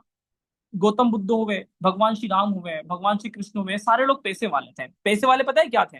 इनके ऊपर कर्जा नहीं था। ऐसा नहीं था कि भैया राजा दशरथ ने बहुत कर्जा कर रखा है और राम जी को जाके सबसे पहले कर्जा चुकाना है। नो, ऐसा नहीं। कृष्ण को जाके कर्जा चुकाना है, नो। गौतम बुद्ध को जाके कर्जा चुकाना है, बिल्कुल नहीं। महावीर स्वामी को कर्ज चुकाना है, कभी नहीं। स्वामी विवेकानंद को जाके कर्जा चुकाना है, कभी नहीं। कोई व्यक्ति कर्जदार नहीं था। ये हर व्यक्ति पूर्ण संतोष में, अपने भौतिक जीवन में आनंदमय थे। कोई दिक्कत नहीं था। जब इनको फाइनेंस को लेकर दिक्कत नहीं था, कर्म को लेकर, अर्थ को लेकर दिक्कत नहीं था, तभी जाकर ये व्यक्ति अपने घर को छोड़ के चले गए। आज लोग चले नहीं जाते, आज लोग भाग जाते हैं। आप देखो, ध्यान देना कि आज लोग पैसे खा के भाग जाते हैं। कहाँ पे? दूसरा गांव छोड़ के। पहले के लोग चले जाते थे कहाँ पे? संत बनने। इतना फर्क हो गया है, दोनों चीजों में बहुत अंतर है। अतः ध्यान दीजिएगा कि लोन लेना स्पष्ट वह निशानी है कि अब आत्मा से परमात्मा का मिलन बहुत दूर होगा। इसलिए राहु को बोलते हैं छठे भाव में पक्का घर लोन का, और केतु को बोलते हैं लोन का हर तरह का रिपेमेंट कर दीजिए जितना जल्दी हो। लीजिए मत, और हो गया तो सेक्रीफाइस कर दीजिए, त्याग कर दीजिए, बेच बुचा दीजिए सामान। लोन नहीं लेना है, जीवन जीने की कला बता रहा हूँ। चलिए, आइए। तो व्यक्ति बोलते हैं ना कि साहब हम बड़े शहर में मकान मकान ले लें, लोन से मत लो, किराए से ले लो। चलो, रामायण ज्योतिष, भगवान श्री राम के आधार पर एक जीवनचर्या, जिसमें, है ना, ना सिर्फ नवग्रह, जबकि 12 राशियां, 27 नक्षत्र, इसके अलावा धर्म त्रिकोण, अर्थ त्रिकोण, विवाह, बहुत सारे टॉपिक हम रामायण ज्योतिष से पढ़ेंगे। एक छोटी सी कविता कि राम सूर्य राम ही राशि, राम को हम रामायण उसमें राशि बोलते हैं। सूर्य को बोलते हैं कि भैया 12 आदित्य का पाठ करना चाहिए। ओम सूर्याय नमः, मित्राय नमः, रवि नमः, भास्कराय नमः। ये राम ही राशि है, राम को ही सूर्य कहा जाता है। राशि की कैलकुलेशन सूर्य से ही होता है, नक्षत्र का कैलकुलेशन चंद्रमा से होता है। एक छोटी सी कविता, राम सूर्य राम ही राशि, राम जगत के पालनहारी, राम के अंदर ही वेद ही, सीता चंद्र, है ना, सीता ही जैसे राशि के अंदर नक्षत्र है, सीता चंद्र सीता ही नक्षत्र, सप्त तारों में बहुविध संता, सीता माया तो रावण मायावी, हनुमान के हृदय में मायापति। रामायण में राहु को बोलते हैं, है ना, रावण, जिसके अंदर जो जो क्वालिटी आज के जमाने में, जो जो क्वालिटी रावण के अंदर थी, आप बोलो ना कि सर हमें राहु के बारे में समझ में नहीं आता, जो क्वालिटी रावण के अंदर आपको दिखता था, वही वही क्वालिटी राहु के अंदर है, वही क्वालिटी आज के युग के अंदर है। भौतिकवादी युग है, धनाढ्य है, बादशाह है ना, सोने की लंका रखता है, उसके पास, है ना, पुष्पक विमान था। आज के लोगों के पास पर्सनल गाड़ियां हैं, पर्सनल फोन है ना, अप्सराएं हैं, है ना। रावण के बाद भी बहुत सारा अप्सराएं थी, फिर भी उधर उधर भटकता था, आज भी आदमी भटकता है। ध्यान दीजिएगा, जो जो रावण के पास था, वो सारी चीजें इस युग में, राहु के युग में है। और राहु जो हम जन्म कुंडली से राहु से देखते हैं, वो आपको रावण के नाम से प्रैक्टिकल उदाहरण बताया गया है रामायण ज्योतिष में। ठीक है, एक प्रसंग आता है कि कैसे ये कनेक्टिविटी बैठाता है। ध्यान देना, ये रामायण की चौपाई है, मैंने नहीं लिखा, तुलसीदास जी ने लिखा है कि उबरे अंत न होई निभाऊं, काल नेम जिमि रावण राहु। रामायण की ये चौपाई बताती है कि रावण ही राहु है ना। 10-10 तरह के मस्तक है। आज कोई व्यक्ति, है ना, हर व्यक्ति बुद्धिमान है, हर व्यक्ति को दिमाग बहुत तेज चलता है। तो ध्यान दीजिएगा, है ना। तो रावण और शिव का कनेक्शन क्या है? तो शिव बोले रावण से, मेरा एक काम करोगे क्या? मैं तो हूँ संहार, क्या तुम संहार करोगे क्या? लंका का राजा हूँ, अपनी जान भी न्योछावर है, आपके एक आदेश पर सारी लंका भी कुर्बान है, रावण बोलता है। काल और महाकाल की भक्ति बहुत निराली है, शिव भक्त में रावण जैसा कोई कभी ना बलशाली है। राहु हूँ, मृत्यु हूँ, मैं जीते जी लोगों को मार देता हूँ। राहु क्या करता है? राहु जीते जी लोगों को मार देता है। शिव का खेल बहुत निराला, है ना, शिव का खेल बहुत बड़ा, है ना, दुनिया विनाश का कारक हो। ध्यान देना, रावण का और शिव जी का सेम संबंध है। हम ज्योतिष में बोलते हैं, त्रिदेव थ्योरी में आपको पढ़ाता हूँ, तो वहां पे ब्रह्मा विष्णु महेश के माध्यम से पढ़ाता हूँ। क्या बोलते हैं? ब्रह्मा को बोला जाता है केतु, ब्रह्मा को बोला जाता है केतु, शिव को बोला जाता है राहु, ठीक है, ग्रहों के माध्यम से, और विष्णु को बोला जाता है गुरु के रूप में इंडिकेट करते हैं। अतः हमें समझना पड़ेगा कि त्रिदेव थ्योरी है ना, भूत भविष्य और वर्तमान से कनेक्टिविटी बैठाता है। और गुरु जो है, जुपिटर जो ग्रह है, ये एकमात्र वो ग्रह है जो राहु जिसको अपन बोलते हैं पास्ट, केतु जिसको अपन बोलते हैं फ्यूचर, अंतिम डेस्टिनेशन क्या है? हनुमान। पास्ट क्या है? रावण। बीच में जो एक गहरी कनेक्टिविटी बैठाने वाला व्यक्ति जो है, इसको बोलते हैं जुपिटर, गुरु, जिसमें भारत इसकी पूजा करता है, गुरु की पूजा करता है। समझ में आ रहा है कि नहीं आ रहा है? क्यों पूजा करता है? इसलिए पूजा करता है कि राहु वह रास्ता है जो सीधा केतु तक जाता है, लेकिन इतनी आसानी से नहीं जाता। एक गुरु जैसा योग्य व्यक्ति आए जो हमें समझाए कि कैसे हमारा जीवन चलता है, कैसे हमारी गाड़ी चलती है, कैसे ग्रह नक्षत्र, कैसे राशियां, कैसे ज्ञान, कैसे अंतरात्मा, कैसे आत्मा, बहुत सारी चीजें एक योग्य गुरु कनेक्टिविटी बिठाकर भूतकाल से लेकर भविष्य काल तक हमें हमारी यात्राएं करवाता है। हनुमान हर तरह की वो चीजें हैं जिसको हम बोलते हैं केतु, इसको हम बोलते हैं अंतिम यात्रा। अंतिम यात्रा मतलब भाव 12, इसलिए ऋषि मुनि ने बोल दिया कि भाव 12 में केतु का पक्का घर है। जो हम केतु से देखते हैं वो हम हनुमान से देखते हैं। केतु से हम देखते हैं त्याग हो जाना, विस्फोटक हो जाना, है ना, दूरिया कर देना, विरह हो जाना। हनुमान जी बहुत बड़े विस्फोटक हैं। हनुमान जी ने लंका जला दिया था। देश जलाने वाला व्यक्ति दुनिया का पहला आदमी है जिसने पूरा देश जला दिया। समझ में आ रहा है? रावण दुनिया का पहला आदमी है जिसने 3 दिन में वापस देश का पुनर्निर्माण कर दिया। दोनों गजब के व्यक्ति हैं। हनुमान जी ने लंका जलाया, रावण ने 3 दिन में पुनः लंका बना दिया। इसको बोलते हैं माया। क्या बोलते हैं? द ग्रेट माया। रावण क्या था? रावण मायावी व्यक्ति था, है ना। आज के जमाने में ऐसे ऐसे सिस्टम चल जाएंगे आने वाले कलयुग में कि कुछ चीजें खत्म हो जाती है, 3 दिन में पुनर्निर्माण हो जाएगा। ऐसे ऐसे रोबोट बन जाएंगे कि व्यक्ति कोई मर जाएगा ना थोड़े दिन बाद, आज से 100-200 साल बाद विज्ञान तरक्की करेगा, तो रावण कभी रोया नहीं था। पता है क्यों नहीं रोया था? वो सब चीजें कनेक्ट कर लेता था। पता है क्या होगा? आज से 100-200 साल बाद विज्ञान इतनी तरक्की कर लेगा कि जो व्यक्ति मर गया, जो व्यक्ति शांत हो गया, उसकी शक्ल का सेम रोबोट बन जाएगा। सेम वही हरकतें करेगा जो वो आपका व्यक्ति करता था। रोने धोने का सवाल ही खत्म हो जाएगा। इतनी तरक्की उस जमाने में भी हो गया था जो रावण ने किया था, और इस जमाने में भी हो जाएगा जो राहु का युग है। ध्यान देना, मैं आपको सिर्फ कल्पना शक्ति दे रहा हूँ, ज्योतिष जीवन देने की कला है। चलिए, तो राम काज करने में आया, शिव रूप अवतार हूं मैं, भक्ति भाव में डूबा रहता अंजनी पुत्र हनुमान हूं मैं, ग्रहों में केतु बनकर आता, पूछ का कारक हूं मैं। केतु कब आता है? पूछ। पूछ मतलब क्या? लास्ट में। केतु हनुमान भगवान सबसे लास्ट में आते हैं। मायावी शक्ति से भरा हुआ ऐसा अद्भुत वानर हूं मैं, मृत्यु मुझसे भय खाती, अजर अमर अविनाशी अविनाशी हूं मैं, पवन पुत्र मुझको ही कहते हैं, अनंत आकाश का कारक हूं मैं, ऊंचाई शिखर चोटी हिंदू सनातन का रखवाला मैं। जो भी व्यक्ति ऊंचाई की बात करता है, स्पिरिचुअलिटी की बात करता है, ज्ञान की बात करता है, निश्चित तौर पे केतु उसका एक्टिवेट हो जाता है। क्या फर्क पड़ता है? आपने सिर पे तिलक लगाया नहीं लगाया, मायने नहीं रखता। चोटी रखा नहीं रखा, मायने नहीं रखता। आप भीतर से केतु होना चाहिए, व्यक्ति हृदय से केतु होना चाहिए। अरे भगवा चोला पहन के घूम लोगे तो उससे क्या अच्छे आदमी बन जाओगे? केतु को हम लगाते हैं ना कि हनुमान जी को चोला चढ़ाते हैं सिंदूरी कलर का, सिंदूर चढ़ाने से सब काम होता है, सब काम हो जाएगा, है? नकली बातें हैं। सिंदूर हनुमान जी को नहीं चढ़ाया जाता, सिंदूर चढ़ाया जाता है हृदय को।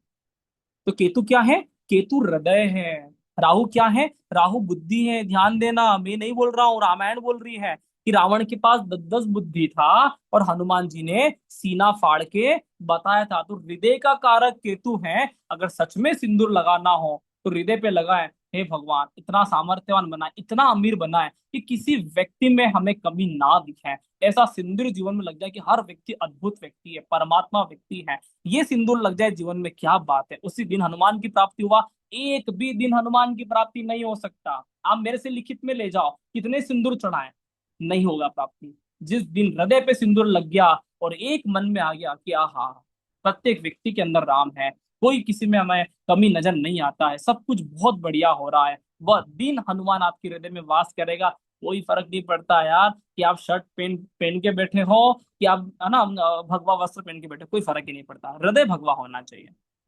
चलिए, अब मैं आपको एक बहुत बढ़िया उपाय के माध्यम से आपका समय सार्थक हो और बहुत मजेदार चीजें बताना चाहता हूँ, धर्म अर्थ काम और मोक्ष के माध्यम से, कि व्यक्ति को डे टू डे लाइफ में कैसे उसके जीवन की दिनचर्या सही करना चाहिए। ये हर व्यक्ति के लिए सार्थक है। जो व्यक्ति बोल दे कि भैया हम तो ज्योतिष में नहीं जानते हैं, ज्योतिष अब पहली पहली बार कर रहे हैं, ये हर व्यक्तियों के लिए सार्थक होगा जो ज्योतिष को जी रहे हैं, या ज्योतिष नहीं भी कर रहे हैं उनके लिए भी मजेदार हो जाएगा। ध्यान देना, प्रथम भाव इसको बोलते हैं धर्म का। ठीक है, थोड़ा सा कनेक्टिविटी बैठा देता हूँ। दशम भाव इसको बोलते हैं अर्थ का। सप्तम भाव है इसको बोलते हैं काम का। और इसको बोलते हैं मोक्ष का। बस आपको ये चार चीजें अगर समझ में आ गया ना, ये चार त्रिकोण समझ में आ गए, इन्हीं चार त्रिकोण से सारे 12 भाव की कनेक्टिविटी बनता है। ये चार चीजें समझ में आ गया, आपका पूरा ज्योतिष हो गया, फिर कुछ भी याद करने की जरूरत नहीं है। आज मैं आपको इतना व्यवहारिक तरीके से समझाने की कोशिश करूंगा, आप बोलोगे वाह। हमारा सबसे पहला कार्य क्या है? ऐसा बोलते हैं धर्म सबसे ऊंचा है। सबसे पहला कार्य क्या है? धर्म। धर्म का कारक ग्रह कौन है? सूर्य। एक एक ग्रह का नाम लिखूंगा, वैसे डबल डबल लिख सकता हूँ, लेकिन मैं लिखूंगा एक एक प्लेनेट का नाम, कि यहाँ पे ये है ना बहुत अच्छा भी रिजल्ट देता है और बहुत बढ़िया कनेक्टिविटी फील करता है। धर्म का कारक ग्रह कौन होता है? सूर्य। सूर्य को बोलते हैं राम। ध्यान देना। अर्थ का कारक ग्रह कौन है?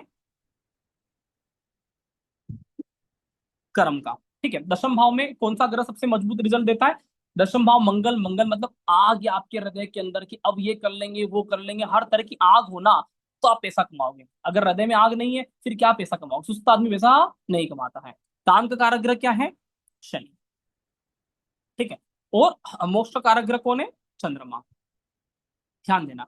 अच्छा, आपने थोड़ा बहुत ज्योतिष भी पढ़ रखा होगा, तो आपको मजा आएगा कि जिस राशि में सूर्य और शनि एक दूसरे की राशि में जाके, मतलब जहां सूर्य उच्च का होता है वहां शनि नीच का हो जाता है, जहां शनि नीच का होता है वहां सूर्य उच्च का हो जाता है, एक दूसरे से बिल्कुल एंटी है, सेम एज इट इज। जहाँ पे चंद्रमा और मंगल एक दूसरे की राशियों में जाके नीच के हो जाते हैं। ये आपको मैं फिलोसॉफी तैयार करवा रहा हूँ कि ये दोनों आमने सामने हैं। ना सिर्फ आमने सामने हैं चारों त्रिकोण को लेकर, जबकि पाराशर इस बात का बिल्कुल मंडन करता है कि भैया ये सूर्य धर्म का है तो ये शनि काम का है, एक दूसरे से 180 डिग्री चलते हैं। जहाँ पे सूर्य उच्च का वहां पे शनि नीच का, जहाँ पे शनि नीच का वहां सूर्य उच्च का, सेम एज इट इज। जहाँ पे चंद्रमा नीच का है ना, और है ना, चंद्रमा और मंगल एक दूसरे की राशि में जाकर नीच के हो जाते हैं। मंगल कर्क राशि में नीच का हो जाता है और चंद्रमा वृश्चिक राशि में नीच का हो जाता है। अब वो बहुत गहरी कनेक्टिविटी है, यहाँ से आपको सारी बातें सीखना पड़ेगा। कि ये मालूम बढ़िया सूर्य है, ये मालूम बढ़िया मंगल है ना धन कमाने के लिए, ये मालूम बढ़िया काम इच्छा पूर्ति करने के लिए, मकान बनाना है, गाड़ी चाहिए, और ये मालूम बढ़िया मोक्ष के लिए। हिंदू सनातन संस्कृति एक सिंपल सा फिलोसफी देता है, और वो फिलोसफी क्या है? वो फिलोसफी ये है कि भैया व्यक्ति को मोक्ष प्राप्त करना है, व्यक्ति को मोक्ष प्राप्त करना है, ये मोक्ष है। ठीक है, फोर्थ हाउस मोक्ष का वो त्रिकोण है, मोक्ष प्राप्त करना है। अब हो क्या गया कि आप कभी भी गाड़ी उल्टी नहीं चला सकते। अब हिंदू सनातन संस्कृति ने फिलोसफी दिया कि भैया मोक्ष को प्राप्त करना है, और ये लोग इतने होशियार हो गए सीधा मोक्ष को प्राप्त करने निकल गए। हर व्यक्ति मोक्ष की बात करता है, ज्ञानी हो अज्ञानी हो कैसा भी आदमी हो, हर व्यक्ति मोक्ष की बात करने निकल पड़ा कि भैया अरे भगवान देवता त्याग समर्पण, हर व्यक्ति इसकी बात करता है। ऐसा हिंदुइज्म में ऐसा नहीं कहा था। हिंदुइज्म ने इस तरह से नहीं कहा था, ऐसा कहा था, इस तरह से नहीं कहा था। ध्यान देना, हिंदुइज्म में क्या बोला था? हिंदुइज्म में ये बोला था, हाँ, हिंदुइज्म में ये बोला है कि क्या हो रहा है? हाँ, हिंदुइज्म में क्या बोला था? हिंदुइज्म में ये बोला था कि हमें धर्म को करने के लिए, धर्म के बाद कर्म करेंगे, कर्म के बाद काम करेंगे, इच्छा पूर्ति करेंगे, और काम के बाद मोक्ष मिलेगा, और मोक्ष से धर्म की प्राप्ति होगी। ये हिंदुइज्म का साइकिल था। हिंदुइज्म कभी ऐसे नहीं कहा कि धर्म आपको मोक्ष के मार्ग पे ले जाता है, ना ना, उल्टा नहीं। आप धर्म करिए, धर्म से विधिवत पैसा कमाइए, पैसे कमाने से विधिवत कामना का पूर्ति करें, मकान गाड़ी बंगला घोड़ा जो भी खरीदना है आपका मन का इच्छा है एक बार सारा पूरी करिए, शादी वगैरह सारा करिए। उसके बाद फिर आपको मोक्ष के पथ पे जाना है, और मोक्ष से धर्म मिलता है। ध्यान देना। अब ये बात हिंदुइज्म बोलता है परिक्रमा को लेकर। परिक्रमा का पथ हमेशा क्या बोलते हैं कि दक्षिण की तरफ बढ़ते हुए चलना है, इसको बोलते हैं साउथ डायरेक्शन। 10th हाउस मतलब साउथ डायरेक्शन। ठीक है, दक्षिण की तरफ बढ़ते हुए हमें हमेशा चलना चाहिए। इस चीज को हमें अपने जीवन में बैठाना है। आज के जमाने में हो क्या जाता है कि व्यक्ति सीधा मोक्ष प्राप्ति की तरफ बढ़ता है, ये कभी भी सार्थक और सही नहीं है। अब कैसे हम दक्षिण की तरफ बढ़ेंगे और कैसे हम अपनी दिनचर्या को फॉलो करेंगे, एक छोटी सी ग्रह की टेबल से पता चल जाएगा कि ये होता है सूर्य, ये होता है मंगल, ये होता है सेटन, अब ग्रह से नाम लूंगा, कनेक्टिविटी बैठेगा आपका, ये होता है चंद्रमा। जब आपका आत्मा का विकास होगा, जब आपकी आत्मा पूर्ण हो जाएगी, सच में आप अच्छे आदमी बन जाओगे, ये किसी भी चीज में। फॉर एग्जाम्पल, कोई व्यक्ति इंजीनियरिंग करने गया, कोई चीज अच्छे से सीखा, क्या करता है सीखने के बाद, पैसा कमाता है। निश्चित तौर पे आत्मा ने जैसे ही कोई काम सीखा, आप ज्योतिष सीखोगे, क्या करोगे, इससे कुछ ना कुछ अपने कर्म में शामिल करोगे, चार लोगों का फ्री में सेवा करोगे, पैसे लेके करोगे, कुछ भी करोगे, लेकिन करोगे। जिस चीज में व्यक्ति परफेक्ट हो जाता है, उस चीज से व्यक्ति अपना रोजगार का साधन बना लेता है या अपने कर्म में इन्वॉल्व कर लेता है। सिंपल सा पहला फिलोसॉफी धर्म का ये है। इसी बात को लेकर ऋषि मुनियों ने कहा कि पंचम और नवम शिक्षा से इंडिकेट होते हैं। व्यक्ति को किसी न किसी काम में परफेक्ट बनना बहुत जरूरी है। चीजें क्लियर हो रहा है। आत्मा जब परफेक्ट बनती है, आप किसी भी कार्य में परफेक्ट बनते हो, वही कार्य से आप बहुत अच्छी तरह से कर्म में शामिल कर सकते हो, वहां पे आपको कोई बीट नहीं कर सकता। मंगल, पैसा कमाने के बाद, मंगल मतलब क्या, अर्थ, अर्थ मतलब क्या, पैसा कमाना। पैसा कमाने के बाद हमें जीवन में क्या करना पड़ता है, हर तरह की कामना की पूर्ति। आप समझो कि अगर कोई व्यक्ति पैसा ही नहीं कमा सकता, क्या वो व्यक्ति वाइफ को गिफ्ट दे सकता है, क्या वो व्यक्ति बर्थडे बना सकता है, क्या वो व्यक्ति दीपावली मना सकता है। अगर पैसा ही नहीं है तो किसी भी तरह से शादी नहीं होता, काम की पूर्ति नहीं होता। अतः आवश्यक है कि हमें पैसा कमाना बहुत जरूरी है। धन से आपकी हर इच्छा पूरी होती है। ठीक है, पैसा कमाना और काम की इच्छा पूर्ति करने के बाद व्यक्ति को मोक्ष के मार्ग पे चलना चाहिए। उसके बाद चंद्रमा, इसको बोलते हैं मोक्ष के मार्ग पर जाना। ध्यान देना, ये एक बहुत अच्छे से हमारे ऋषि मुनि ने श्लोक बनाया था कि विद्या ददाति विनयम। देखो ध्यान देना, विद्या ददाति विनयम, विनयम ददाति पात्रता।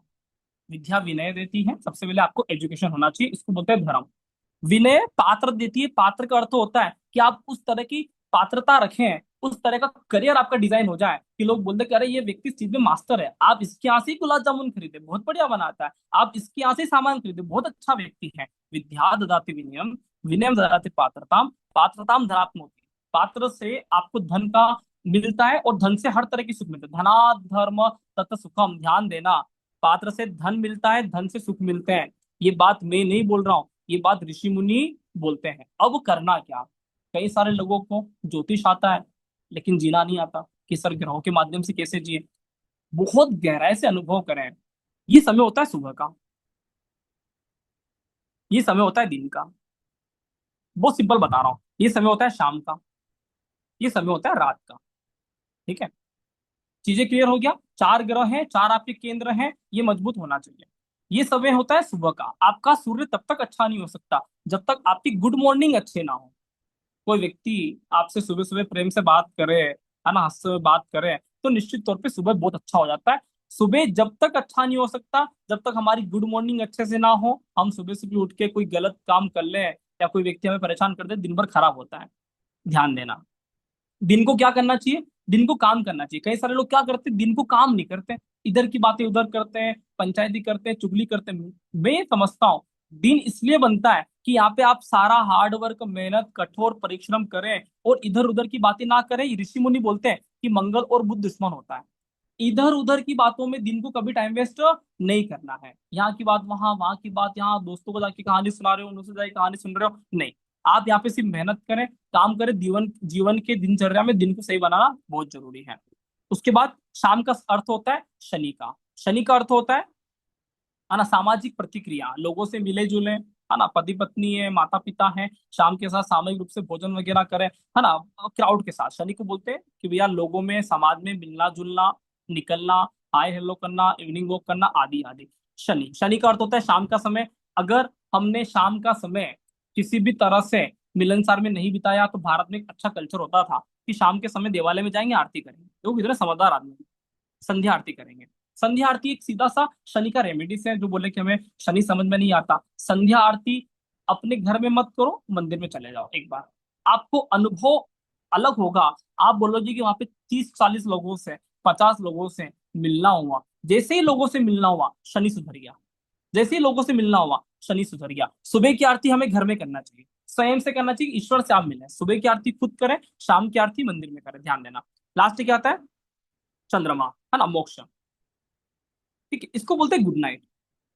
और मैं ये समझता हूँ, मेरी फिलोसॉफी ये है कि व्यक्ति का गुड नाइट बहुत अच्छे से होना चाहिए। हालांकि बोलते हैं कि भैया गुड मॉर्निंग बहुत अच्छे से होना चाहिए, सॉरी, है ना, गुड मॉर्निंग बहुत अच्छे से होना चाहिए, है ना, ये होता है गुड मॉर्निंग। लेकिन मेरी फिलोसॉफी ये है कि गुड नाइट बहुत अच्छे से होना चाहिए।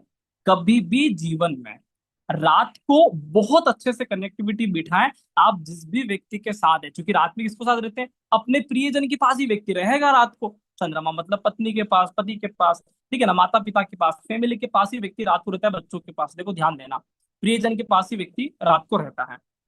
ये गुड नाइट बहुत अच्छे से होना चाहिए। इस बात को जीवन में हमेशा ध्यान रखना। अगर गुड नाइट अच्छे से नहीं होगा, आप निश्चित तौर पे लेकर चलो गुड मॉर्निंग अच्छे से नहीं होगा। सही है कि नहीं है? रात को लड़कर सो जाओ, सुबह कभी अच्छा नहीं होता। अतः कोशिश ये करें, मैं ये समझता हूँ कि गुड मॉर्निंग से शुरुआत नहीं होता है।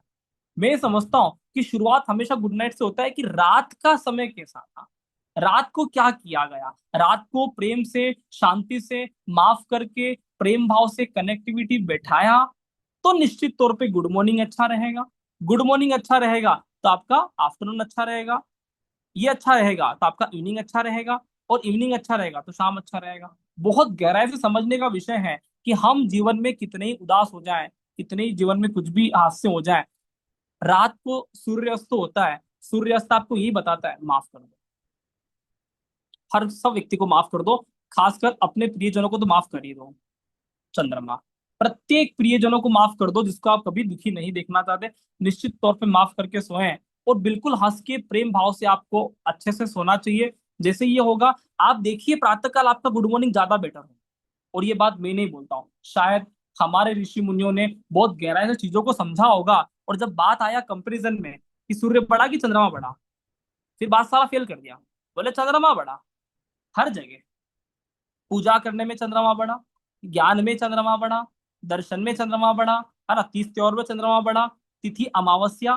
क्या सूर्य कैलेंडर से आपका दीपावली मनाया जाता है? कोई तारीख फिक्स है? नहीं है। अमावस्या तिथि आएगी जब चंद्रमा का त्योहार मनाया जाएगा। और कुछ भी समझ में नहीं आया तो मुझे लगता है कि हमारे ऋषि मुनि देवता आदमी ही है। इन्होंने एक छोटी सी बात कर दिया कि भगवान शिव का एक फोटो बनाया, जिसमें बोलते हैं कि ये महादेव हैं, और उसके फोटो में फिर अर्ध चंद्रमा लगाया, अर्धचंद्रमा वापिस से लगाया। इससे समझ में आता है कि चंद्रमा मतलब माफ करना कितनी बड़ी बात है। सूर्य अस्त इस चीज की निशानी है कि भूल जाओ, रात इस चीज की बात होती है कि भुला दो। अपने प्रियजनों को रोज माफ करके सोएं। आप एक दिन अनुभव करोगे कि आपका गुड मॉर्निंग बेस्ट हो गया, और जैसे ही आपका गुड मॉर्निंग बेस्ट हो गया, फिर कोई भी काम कभी नहीं रुकता है, फिर दिन भर बढ़िया चलेगा। अतः सूर्य और चंद्रमा हमारी प्राण शक्ति है। इसी को बोलते हैं रामायण में, है ना, राम, और इसको बोलते हैं, चंद्रमा को बोलते हैं सीता। और इन दोनों को समझने के लिए आपको बहुत गहरा कनेक्टिविटी बैठाना बहुत जरूरी है। जिसको बोलते हैं ब्रह्म स्थान, जिसको बोलते हैं केतु, केतु होता है हनुमान। रामायण से बात कर रहा हूँ क्योंकि रामायण ज्योतिष पढ़ने वाले हैं। हनुमान, अब कभी कभी जीवन में ऐसा समय आता है कि आपको आंखें बंद करना पड़ेगा। क्लोज योर आइज, प्रेयर करते हैं, ये इस बात की बात नहीं बता रहे हैं कि भैया आंखें बंद हो। प्रेयर करना इस चीज का उल्लेख है कि आंखें बंद कर लो, आपको जो दिख रहा है वो परम सत्य नहीं है, इस बात को मानकर चलें। पड़ोसी ने कुछ कह दिया, इसने कुछ कर दिया, है ना, पति ने कुछ कह दिया, पत्नी ने कुछ कह दिया, कुछ समय के लिए आंखें बंद कर लीजिए, कुछ समय के लिए ईश्वर को याद कर लीजिए। बहुत जरूरी है सच में, हिंदुत्व को जीना पड़ेगा तो आपको आईज क्लोज करके अनुभव लेना पड़ेगा कि हम आंखें खोल के जजमेंट करते हैं, लड़ते झगड़ते हैं। जैसे ही आपने आंखें बंद कर लिया, नो आर्ग्यूमेंट, नो बहस, ओनली डिटेचमेंट, ओनली विरह और निरासक्त भाव। इसी बात को बोलते हैं ऋषि मुनि कि निरासक्त भाव, कि हम खूब कर्म करेंगे लेकिन कभी भी आसक्ति नहीं रखेंगे। और आसक्ति नहीं रखने के लिए आपको आज नहीं तो कल एक ही व्यक्ति के पास जाना पड़ेगा, जिसका नाम है हनुमान। जो व्यक्ति जितना जल्दी चला जाए उतना बढ़िया है, जो व्यक्ति जितना धीरे जाएगा उसका अंतिम डेस्टिनेशन कभी भी एक ही होगा। चाहे आपको शायद 200 जन्म लेने पड़े, फाइनल डेस्टिनेशन तो भैया केतु ही है। अतः हमें ज्योतिष जीवन जीने की कला के माध्यम से सीखना चाहिए कि सुबह हम अच्छी शिक्षा ग्रहण करें, दिन में हम काम से काम करें, बहुत मेहनत करें, शाम को हम समाज के लोगों से मिले, मंदिर मंदिर जाएं, ऐसी सभा में जाए जहाँ लोग बैठे रहे हों, और रात को परिवार वालों से किसी भी तरह से खुश होकर सोएं। ये बहुत जीवन की जीने की कला है। आप अनुभव करना कि जिस व्यक्ति का रात खराब होता है, रात को लड़ी होता है, चंद्रमा खराब है, आपको कुंडली दिखाने की जरूरत नहीं है। चंद्रमा पीड़ित है, और चंद्रमा पीड़ित है तो पूरी कुंडली पीड़ित है, फिर कुछ बात करने की आवश्यकता ही नहीं है। चंद्रमा खराब, सुबह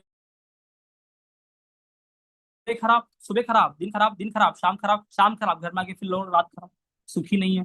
अतः बहुत जरूरी है कि चंद्रमा बढ़िया हो। चंद्रमा बढ़िया हो, धीरे धीरे आपका गुड मॉर्निंग बढ़िया हो जाएगा। चंद्रमा सब बैलेंस करता है। ऋषि मुनि फिर बोलते हैं कि चंद्रमा का कोई भी दुश्मन नहीं, कोई भी दुश्मन चंद्रमा का नहीं है। मन के हारे हार, मन के जीते जीत। मन में एक धारणा बना है कि हम रामायण ज्योतिष में, है ना, बहुत अद्भुत करने वाले हैं। ज्योतिष जीवन जीने की कला है। हनुमान हमारे साथ है, राम हमारे साथ है, बहुत अद्भुत हमारा चीजें हो जाएगा। तो रामायण ज्योतिष एक अद्भुत ज्योतिष है। मैं आपको यहाँ पे गागर में सागर पिरोने के लिए आया था। एक 2 मिनट लूंगा, कोर्स कंटेंट हाथों हाथ बता ही देता हूँ, ताकि आपको पता चल जाए कि क्या क्या हम कोर्स कंटेंट में सीखने वाले हैं। उसके बाद मैं आपसे प्रश्नोत्तरी करूंगा कि क्लास कैसा लगा, कैसा रहा। रामायण ज्योतिष का कोर्स परसों से चालू होने वाला है ना। संभवतः मेरा डेमो कल नहीं होगा, कल मुझे बाहर जाना है तो मैं नहीं कर पाऊंगा। ठीक है, तो परसों से, अगर कल होगा तो बता दूंगा। परसों से हमारा सेशन चालू होने वाला है। रामायण ज्योतिष एक अद्भुत ज्योतिष है। इसमें हम क्या पढ़ने वाले हैं, मैं आपको कोर्स कंटेंट दिखा देता हूँ छोटा सा। वैसे ज्यादा बात करने की इसमें आवश्यकता नहीं है। बेसिक टू एडवांस एस्ट्रोलॉजी है, केपी वैदिक नाड़ी मिक्सअप थ्योरी है, पूरा का पूरा ज्योतिष सिखाया जाता है। राहुल माहेश्वरी का एक ही कोर्स आता है। मैं एक ही कोर्स में सारा कुछ सिखाने वाला हूँ। भगवान राम मेरे ऊपर इतनी कृपा बना के रखे हैं कि मुझे कभी जीवन में दूसरा कोर्स निकालने का मौका ना हो, और मैं कभी रामायण ज्योतिष को छोड़ना नहीं चाहता किसी भी स्थिति में, चाहे कितने भी स्टूडेंट आए। मेरी आत्मा का विषय है ये, मेरी आत्मा का विषय में कभी भी नहीं चाहता कि रामायण ज्योतिष से कभी मुझे टुकड़े करना पड़े। अतः मैं एक ही कोर्स, अभी तक 8 सालों में एक ही कोर्स को पढ़ा रहा हूँ। पता नहीं क्यों नहीं खुल रहा है ना, कुछ कुछ इशू हो गया है ना। चलिए एक बार और ट्राई कर लेते हैं, वरना जो राम का मर्जी है। ठीक है, चलिए इसको छोड़ते हैं। तो रामायण ज्योतिष में ऐसे ही बता देता हूँ, है ना, नहीं खुल रहा है।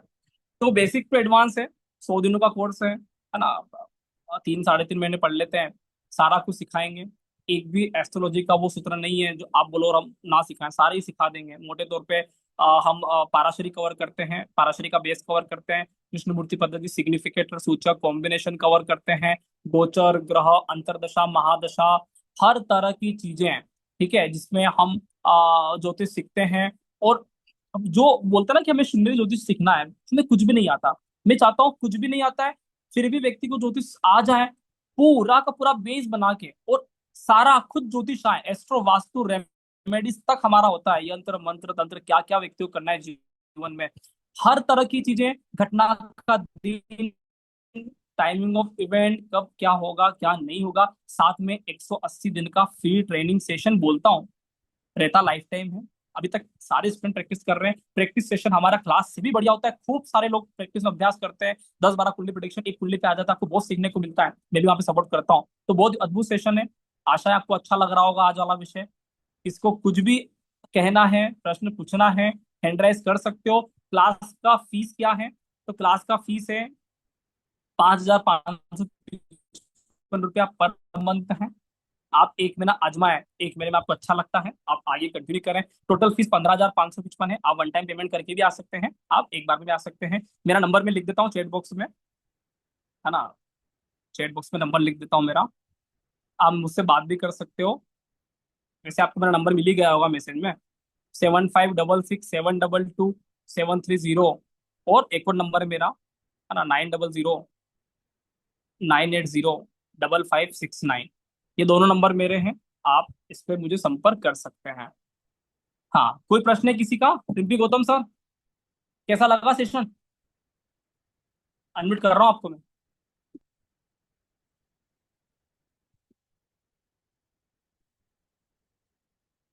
उसे अभी नहीं पढ़ा तो शायद कभी नहीं पढ़ा। हाँ, हरीश सर, कहाँ से आवाज आया था? चलिए, कोई प्रश्न है किसी का?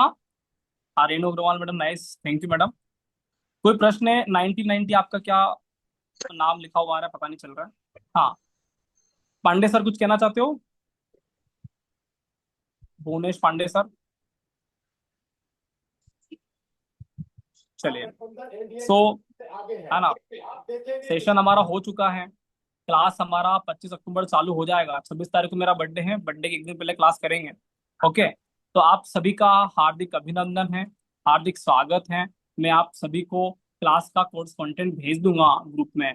कुछ भी प्रश्न है आप पूछ सकते हैं। इतना सा बोलूंगा, जीवन में पटाखे फोड़े हैं, 3-4 हजार पटाखे खर्च किए थे ना, एक बार यहाँ पे खर्च कर लो, ठीक है? इसलिए मैं फ्री में नहीं जोड़ना चाहता कि फ्री में जोड़ने में कुछ लगता नहीं है, और कुछ लगता नहीं है तो मजा आता नहीं, कुछ तो लगना चाहिए। कुछ लगेगा तो आप 8 बजे मेरा इवेंट भी करोगे, राहुल सर आ रहे हैं। कुछ छोड़िए, भगवान को प्राप्त करना पड़ेगा ना आत्मा को, तो भगवान आसानी से नहीं मिलेंगे। भगवान ये बोलेंगे कि तुम मेरे लिए क्या छोड़ सकते हो। आप बोलोगे नहीं सर मैं 10,000 रुपये छोड़ सकता हूँ, बोले ना ना। बोले 1 करोड़, बोले ना ना। बोले शरीर, बोले इससे भी कुछ नहीं। बोले सर्वस्त्र, बोले ये भी नहीं।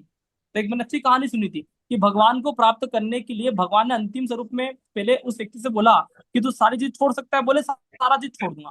उस व्यक्ति ने सारी चीजें छोड़ दिया, घर गृहस्थी माया मोह त्याग पति पत्नी व्यवहार सब छोड़ दिया। वो बोले अब मिल जाओगे, तो भगवान बोले अभी भी नहीं। बोले अब क्या बाकी है? मैं ये फीस की बात बता रहा हूं मैं कि क्यों आवश्यक है। तो भगवान ने उनको बोला कि मैं ये चाहता हूं कि तुमने ये सारी चीजें मेरे लिए छोड़ा। सही है, सारी चीजें मेरे लिए छोड़ा। भगवान ने अंतिम समय पता है क्या बोला उस व्यक्ति को? अब मैं चाहता हूँ कि तुम मुझे भी छोड़ दो।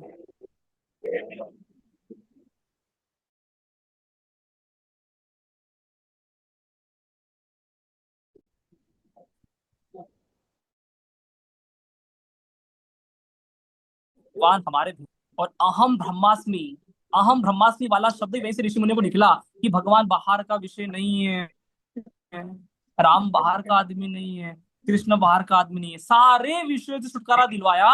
और लास्ट में क्या कहा भगवान ने कि तुम मुझे भी छोड़ो जिस चीज में मान रहे हो। बोले मैं आपको छोड़ूंगा तो कहाँ प्राप्त करूंगा? बोले तुम्हारे भीतर, अहम ब्रह्मास्मि, तुम ही भगवान हो। ये होता है ईश्वर। अतः ज्योतिष में हमें आना है, हमें चाहो तो आपको फ्री में भी दे सकता हूँ। भगवान की जैसे लक्ष्मी का आशीर्वाद है, कुबेर का आशीर्वाद है। इसलिए नहीं देता कि कुछ लगेगा नहीं, कुछ छूटेगा नहीं, तो कैसे क्या चीज की प्राप्ति होगी? नहीं होगी ना। अतः बिल्कुल सरल स्वभाव में, सरल चीजों में, देश काल माहौल परिस्थिति के अनुसार हमने, है ना, फीस रखा है। आप निश्चित तौर पे ज्वाइन कर सकते हो, और मेरा ऐसा मानना है कि जो व्यक्ति क्लास का फीस देता है आखिरी सेशन तक अटेंड करते हैं। ओके, आपके लिए फायदे की बात है कि आप देकर आओगे तो अंतिम समय तक मुझे अटेंड करोगे। नहीं देकर आओगे, जहां पे कोई लगता नहीं वहां कुछ बोलते हैं क्या? कभी कुछ बोला? कुछ नहीं बोलते हैं। जहां लगता है वहां बोलते हैं क्या, और भैया 20 रुपए दिए, सब्जी इतना ही डाला, बस 2 बैंगन डाल दिए, हाँ ऐसे ले लिए 20 रुपए। ना फ्री में दे रहे बैंगन, तो खराब बैंगन में कुछ नहीं बोलेंगे, अपने क्या लग रहा है, चलो आया मिला। हाँ, अच्छा बैंगन में भी वो उपकार नहीं है, मतलब आपने क्या लग रहा है, चलो देख दो, अपने तो फ्री में आए थे। आवश्यकता है। पटाखे जलाए थे ना 3-4 हजार रुपए के, अरे डाल दो, है ना, एक पहला एक्सपेरिमेंट डालो। और मैं आपसे गारंटी से कहता हूँ, आप रामायण ज्योतिष को याद रखोगे। रामायण ज्योतिष वह ज्योतिष है, आप आपको ऐसा ज्योतिष नहीं मिलेगा। और मेरी आत्मा से पुकार है, और मैं कभी नहीं चाहता मेरे कोर्स का खंडन। कम स्टूडेंट आएंगे, कम में पढ़ाएंगे, क्या फर्क पड़ता है? लेकिन रामायण को मैं तोड़ूंगा नहीं। रामायण मेरा जीवन का आधार है, ये 3 महीने में ही पूरा होगा, और बहुत अच्छे से होगा। और मुझे विश्वास है कि रामायण ज्योतिष घर घर जाएगा। और आप सभी का आशीर्वाद बना रहे। आप सभी निश्चित तौर पे कोर्स ज्वाइन कर लीजिए, है ना, इतनी ही मेरी आत्मा से पुकार है। इसमें इसमें मैं इसलिए नहीं बोल रहा हूँ कि मेरा कोर्स अच्छा बन जाएगा, मुझे पैसे की प्राप्ति होगा। इसलिए कि सेशन आपको बहुत अच्छा लगेगा, आपकी आत्मा के लिए बहुत अच्छा है, आपको बहुत मजा आएगा। और ऐसा नहीं कि खर्चा नहीं करते। मैं अभी दशहरे पटाखे लेने गया था, तो पटाखे लेने में ट्रैफिक जाम था, ट्रैफिक जैम है। इसके बाद समझ में आ गया कि पैसा लोग खर्च करता है, ठीक है। अतः यहाँ पे हम अपना गरीबी का रोना धोना करेंगे, ये गलत है। आप समझो कि हम भगवान से मिलने जा रहे हैं, फीस कम है यार। इसीलिए भारत में एक परंपरा रहा कि मान लो गुरुजी ने कहा कि फीस ये है, तो पता है क्या करते थे भारत में लोग? जैसे मान लो मैंने कहा कि मेरा फीस 5500 रुपया पर मंथ है ना, 5500 रुपया पर मंथ फीस। तो कभी 5500 रुपया नहीं देते थे, 5501, ये सुनो, 1 रुपया बढ़ा दें।